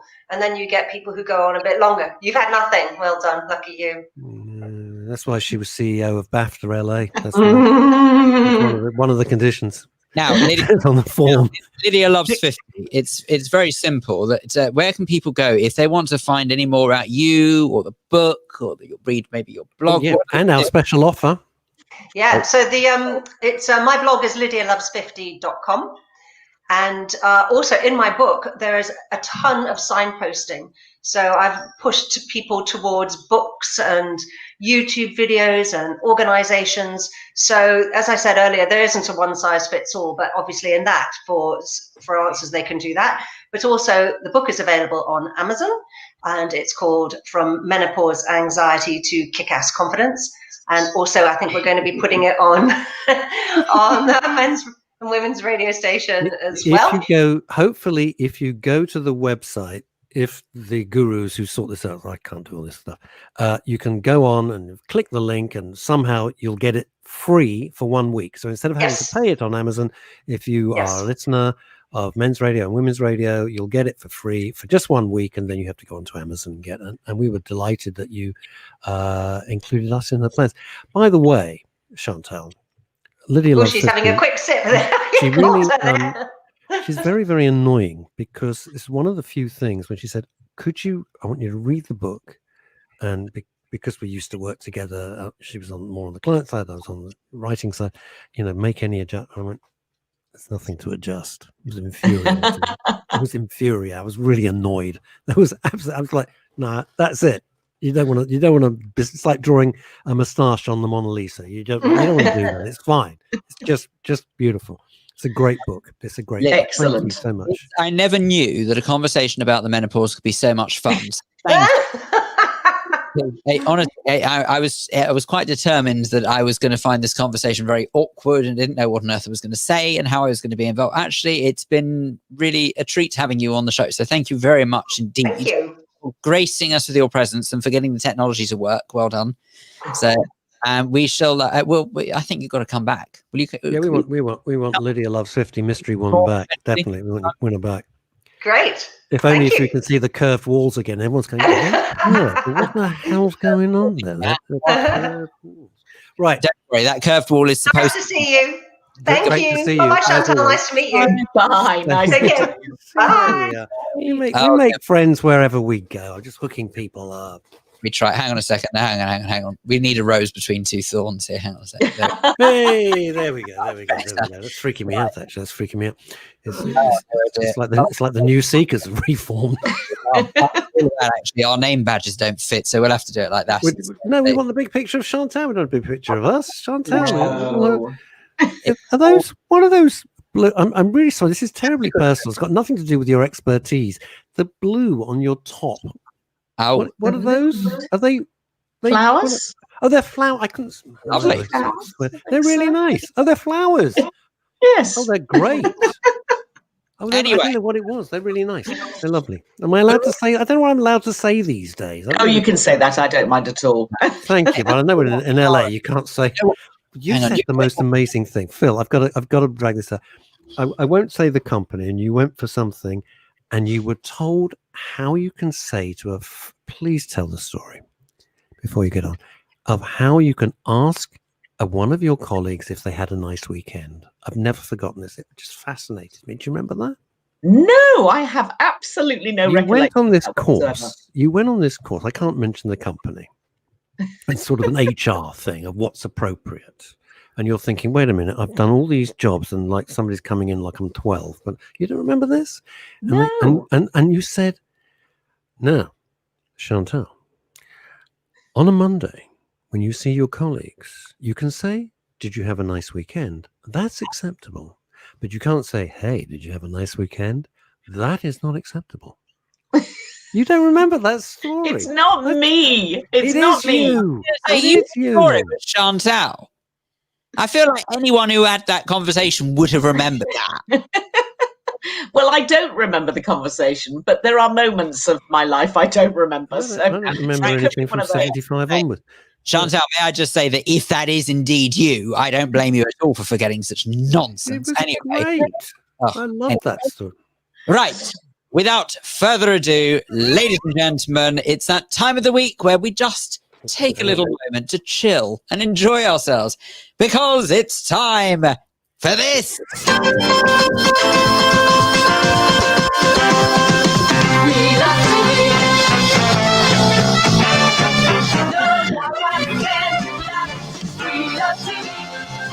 Oh, yes, we love TV indeed. Oh, and who better to talk to us about TV than Chantal Rickards? Chantal, thank you very much indeed for putting up with us, putting you on the spot there a little earlier on with the conversation. It was absolutely not what you were here to talk about, but this is what you're here to talk about.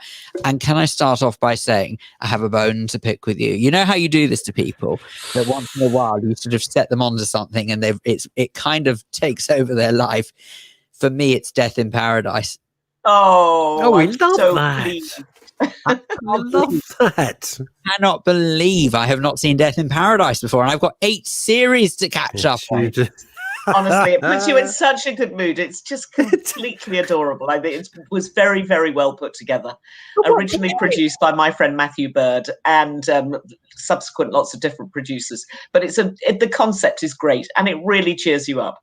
But it's hilarious. I mean, you could not make this scenario could never really be. Well, it would never be real. You've got a upper lip Brit who goes to Summery, the Caribbean island, who makes it his home because he's been posted there by his Metropolitan Police senior officer or something like that. So he goes there to help solve crime on this island, where you've got a detective. He's no, he's not the super detective. What do you call it? He's the chief detective, isn't he? The chief detective or something like that. He is then sort of working with a detective inspector who's technically under him, but she always acts as if she's above him and always because he doesn't get life on a Caribbean island at all. All he wants is a cup of tea, and he wants to wear a suit in 40-degree heat. Working with 2 police officers who are the nicest guys, but dim as you can possibly. And then to top it all off, as if that isn't quite unbelievable enough, interlaced with murder, right? Dead bodies all over the flipping shop. I mean, how many die on? Yeah, there's a very high body count in San. The same as Midsummer Murders. There can't be anybody left in the villages. They're all dead. It's one step worse is that it's interlaced with this sort of this strange humour, this really sarcastic humour that comes out of it as well, which I think is brilliant. It's just a wonderful programme. It's great. It's brilliant. Isn't it a weird thing, Chantal? If you had been pitched that, and you've been in so many of those situations, would you have said that's great or that's bonkers?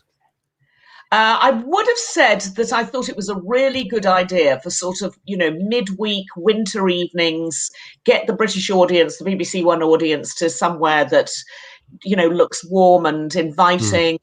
Comedy drama really works. It just does. There's, there's a high death count, but there's no violence really. You don't see anything bad going on. It's in a safe, happy place. And I think it plays perfectly to that audience of the BBC, just like Life on Mars and Ashes to Ashes, the same sort of, and Doc Martin that we were talking about as well. It's a formula, but it completely works. I absolutely love it. I've loved it since, I have to say, I've watched every single episode. It's weird, isn't it? It's weird. I also love the theme tune as well, which of course is the ding ding ding ding wandering ding ding ding. It's great. The whole thing's darn marvelous. Right, question for you, Chantal, from Paul Claridge. Mercifully not up a ladder. Has Chantal seen the new adaptation of Brave New World? No, I haven't. No, nor me. No, I haven't. I studied it for either O-levels or A-levels. I can't remember which, and haven't had much to do with it since. So I probably should. I'll dig it out. I will make a note, and I'll come back to you and let you know my thoughts on it. You see, you're a very popular guest because Ed Grossman's straight in there. Chantal, have you seen Encouraged on Sky? It's great! !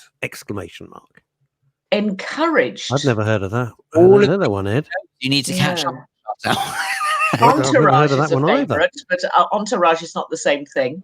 Love Entourage. Encouraged, I don't know about either. Terrible. I'm going to have to look No, that up. I don't. I haven't. Guys, Paul and Ed, not heard of. I've not heard of. Okay. Those two things. Wow. So much to watch out there. It is. You're kind of flooded with it. So, what's caught your eye? Well, I've been to the cinema again. I'm slightly getting cranky about people not wearing masks when they're supposed to wear masks. Oh man, that's why I won't go. Because I have been on public transport this week, and I would say 25% of people are not wearing a mask, either on the bus or on the tube, which makes me slightly cranky. Yeah. And the cinema yesterday morning was completely empty, other than 6 people. And then 5 guys walked in and sat on the same row as me, but about 4 seats away from me. But they didn't put their mask on for the whole of the 2 hours and 50 minutes that I devoted to the new Christopher Nolan film called Tenet. I was meant to see that, and I got blown out by my son. Thank you so much. Okay. Well, so that's what's caught my eye this week. So I'll move on. No. We want to know about this film. I'm a huge Christopher Nolan fan. How was it? He's a very, very clever, bright, intellectual filmmaker. This is it's really difficult to follow, is what I would say. I'm not sure we're supposed to understand it as we go through it. I think it probably would deserve a second viewing. I actually read up on it beforehand, even though, I wanted to read the spoilers because I sort of wanted to know. I'd heard from lots of other people that the storyline was inscrutable. So I thought, well, be prepared, read as much as you can beforehand, even if you know what ultimately what's going to happen at the end. And it is very, very difficult to understand. It shouldn't be. There's a good guy. And that is John David Washington, Denzel's son. And there is a bad guy. Oh my God, it's his son. Yeah, it's his son. Yeah. Oh boy, am I getting old. Jesus. And there is a bad guy, Kenneth Branagh, playing a Russian oligarch. And then there is the wife of Kenneth Branagh, who's played by Elizabeth Debicki. I don't know if you remember The Night Manager. Of course, you're kidding. 3 years ago, when there was a very statuesque Australian actor. You and I talked about that. Indeed. Before we did, for completely different reasons. And then you said, "Oh, I met her." And I went, "What?" She played Hugh Laurie's wife in The Night Manager, but she is 6 foot. I've stood next to her. I've interviewed her. She is 6 foot tall. And on this, she wears 5-inch heels. So she is way taller than everybody else. Way taller than Robert Pattinson, way taller than John David Washington, and way taller than Ken Branagh. It's a bit sort of peculiar in terms of its casting, and she plays exactly the same role as in The Night Manager. She's the abused wife of a multi-rich guy who's got bad dealings at his core. So it's all about time travel. I have a theory about time travel. It's about time. Oh wow! Yes, my theory is that if time travel existed, everybody in the future would be back here on sort of history package holidays, because they'd be trying to find out what we were doing right and what we were doing wrong. And the fact that they're not here. Genius money-making idea, Chantal. I'm loving it straight away. Well, I don't think those people are here, which means that I don't really believe in time travel. So this is stretching one's understanding of time travel, and it also allows him to do something very odd in the sort of second half, which is if you want to pad out a movie, just play the same piece again backwards, because there's an awful lot of that's going on for no real apparent reason. Chantal, why are you repeating what you told me an hour ahead? Anyway. It is a little bit Groundhog Day. There's a time travel. There's a load of time travel movies, but they're really, unless the director and writer are really careful with it, it gets so chaotic. Yeah, it's all over the place. It looks fantastic, and Christopher Nolan really presses your buttons. The music is wonderful. It's filmed all over the world. It's a bit Bourne. It's a bit Bond.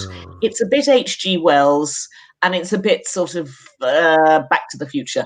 But to me, it's 2 hours and 50 minutes of something that visually is incredibly exciting.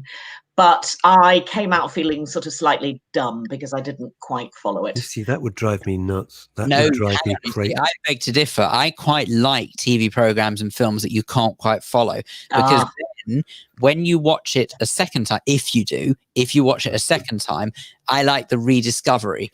I love, even now, there are films that I've watched so many times where I'm not completely with it, and I watch them again a second time round, third time, fourth time, whatever it is. Oh my God, how did I not realize that sooner? And I love it. And it keeps it fresh. It keeps it exciting. Was that the moment when you said to yourself, Hattie Jakes really isn't a matron? Yeah, it was. Thought it might be. I didn't realize this though until quite recently. Yeah. Well, Now, I would let me say clear watch it twice. I think Let it's me clear worth something it. up for you, Chantal. It wasn't Encourage. Excuse me. It was Entourage, which we all know from Ed Grossman. So there was a typo. Ed, Right. yes, we all love Entourage. Entourage is one of the best series ever. I will take you through Entourage next week, and I'll find a few bon mots to talk you through it with. It's brilliant. We'll go back to Entourage next week, but I would say Tenet is worth watching. 2 hours and 50 minutes, but probably worth watching twice. And now, isn't it strange though? For me, I could devote my time to a television series, which is obviously going to be consisting of about 6 to 8 hours worth of screen time. But because it's broken up, it somehow doesn't sound as off-putting as sitting in front of a screen for 2.5 hours to 3 hours. Somehow I can't get my head around that. Isn't it weird? But anyway, but even so, speaking of, Chantal, what have you picked out for us? Okay, well, something on BBC One, because it's September, new things are sort of filtering back onto our screens, which is great. I come from a medical family, as Russ knows, and very interested in medicine. But there is a series that's just started on BBC Two, which sort of blends all the things I like, which is a bit of a thriller, a bit of a whodunit, a mystery, and medicine, and real life, real true stories about true people. And Michael Mosley fronts this for BBC Two. He was the ex-head of science at the BBC, and he's done a lot of the science programmes on the BBC, and in the last 10 years or so. A very nice guy. He was a doctor himself before he went to the BBC. And what he does is he gets 12 medical experts in the room and gives them 2 stories of people who haven't been able to find a diagnosis for their illnesses. And between the 12, they work on trying to find a diagnosis. Wow. So actually, it is a whodunit. It is a great human story. The science is fantastic, but not done in such a way that you can't follow. It was slightly based on a Netflix series that was also based on an article from the New York Times, where they used to crowdsource diagnoses once a week. There was a person who would say, this is the diagnosis, please write in if you've got any thoughts about this. And she would get up to 1,500 people a week writing in saying, it looks like this or it sounds like that. Wow. And try and get to the bottom of somebody's illness. And so if you like that, you can find the original Diagnosis series on Netflix. I've just realised we've been very, very rude, Phil and I. We haven't asked about your hand. And I'm so sorry. That's really rude. In fact, I meant to phone you during the week. I apologise. That is really rude. Don't worry about it. No, it's a lot better. The honey's working. Oh, it is. Oh, wow. The honey, So the honey is working. You're doing this Manuka honey thing? Sorry? You're doing Manuka honey on this burn? Manuka honey on the burn, which was what Chelsea and Westminster Hospital diagnosed for it 10 days ago. And it's working, and my skin seems to be repairing itself. So I don't think that's miraculous. I think it's supposed to happen. But anyway, it's much better. Thank you. Well, and I'm sorry not to have asked. And that, ladies and gentlemen, when you're pushing the plunger down on a cafetiere, be bloody careful. Very careful. Yeah, whoops. Whatever you do, like a friend of Phil and I just was, she couldn't make this up. She had Tony Blackburn sitting in the kitchen round for dinner, and she's talking to Tony, cutting you know him well, cutting an avocado, and nearly takes her hand off. It's never recovered. It's never recovered properly. Serious whole thing. It took forever. It was really, such a really stupid moment, silly thing to happen, and the ramifications were ghastly. So be careful. Kitchens are dangerous. She was really cast up about it. No, You're brave. You're brave doing that. Here's a question. I've got a question for you, Chantal. This is from Andrea Lucas. Thank you. Yeah. I don't get mainly men not wearing masks. This is your cinema story. The blokes came to sit next to you 4 seats away. I don't get men not wearing masks. Do they think they're infallible? What is it? Why won't they wear masks? What is that? Andy Lucas, I don't know where you've been, but I promise you it's not mainly men. It's all over the flipping shop of all people, totally. backgrounds, because believe me, I've been keeping a very beady eye, and it's everybody. There's so many just think that they are above the law. It doesn't apply to them. They're all right, so therefore, what do they care? And you know what? For as long as we continue allowing selfish cretins to walk amongst us, that's what's going to happen. Yeah. Anyway, happier times.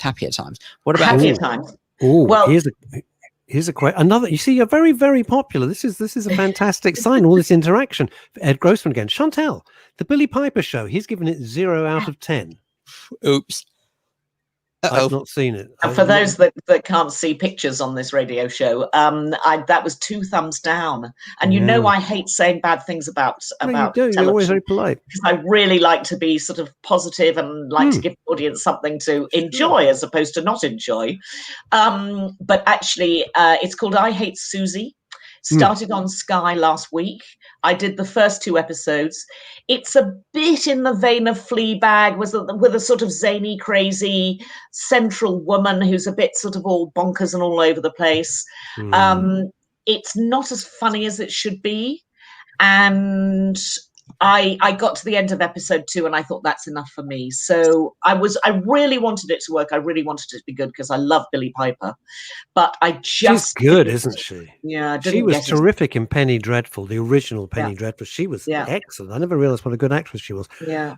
Here's Sky my are confession. promoting it very heavily. There are posters all over London for it. But I didn't get past episode 2. If anybody else gets past episode 2 and then tells us it's brilliant, then I'll go back to it. Well, Ed Grossman won't be By there. the way, 0 out of 10. Andy Lucas has also asked, by the way, what's the medical program called? With it is called Diagnosis Detectives, BBC 2. That is cool. And the one on Netflix, the original series, was called Diagnosis. Diagnosis Detective, not to be confused with Diagnosis Murder with Dick Van Dyke. Because then you'll be sitting there going, Chantal, like this? This looks a bit old to me. I used to love that show as well. Definitely not my dad. I know, it was wonderful. Oh, that is great. Paul Claridge, yes, Paul, we've discussed Perry Mason, the new reboot of Perry Mason. We did that a few weeks ago. I got obsessed with it. Some people loved it. Other people loathed it. It was a complete Marmite show. I thought it was sensationally good. Yeah. Absolutely loved it, with a brilliant ending. Everything wound up perfectly. It was really very clever. Very dark. But dark. Yeah, dark, absolutely dark, right. But then I very dark. You need those sort of night-seeking goggles to watch it. I really hate it when lighting directors turn the lighting down. It's so unnecessary. And now, because you're in the business, let me ask you this. And I know so many people say this to me. What's with the mumbling? I can kind of live when it. What is with the mumbling? Well, it may be that you've got a crappy telly. That's the first thing I would say.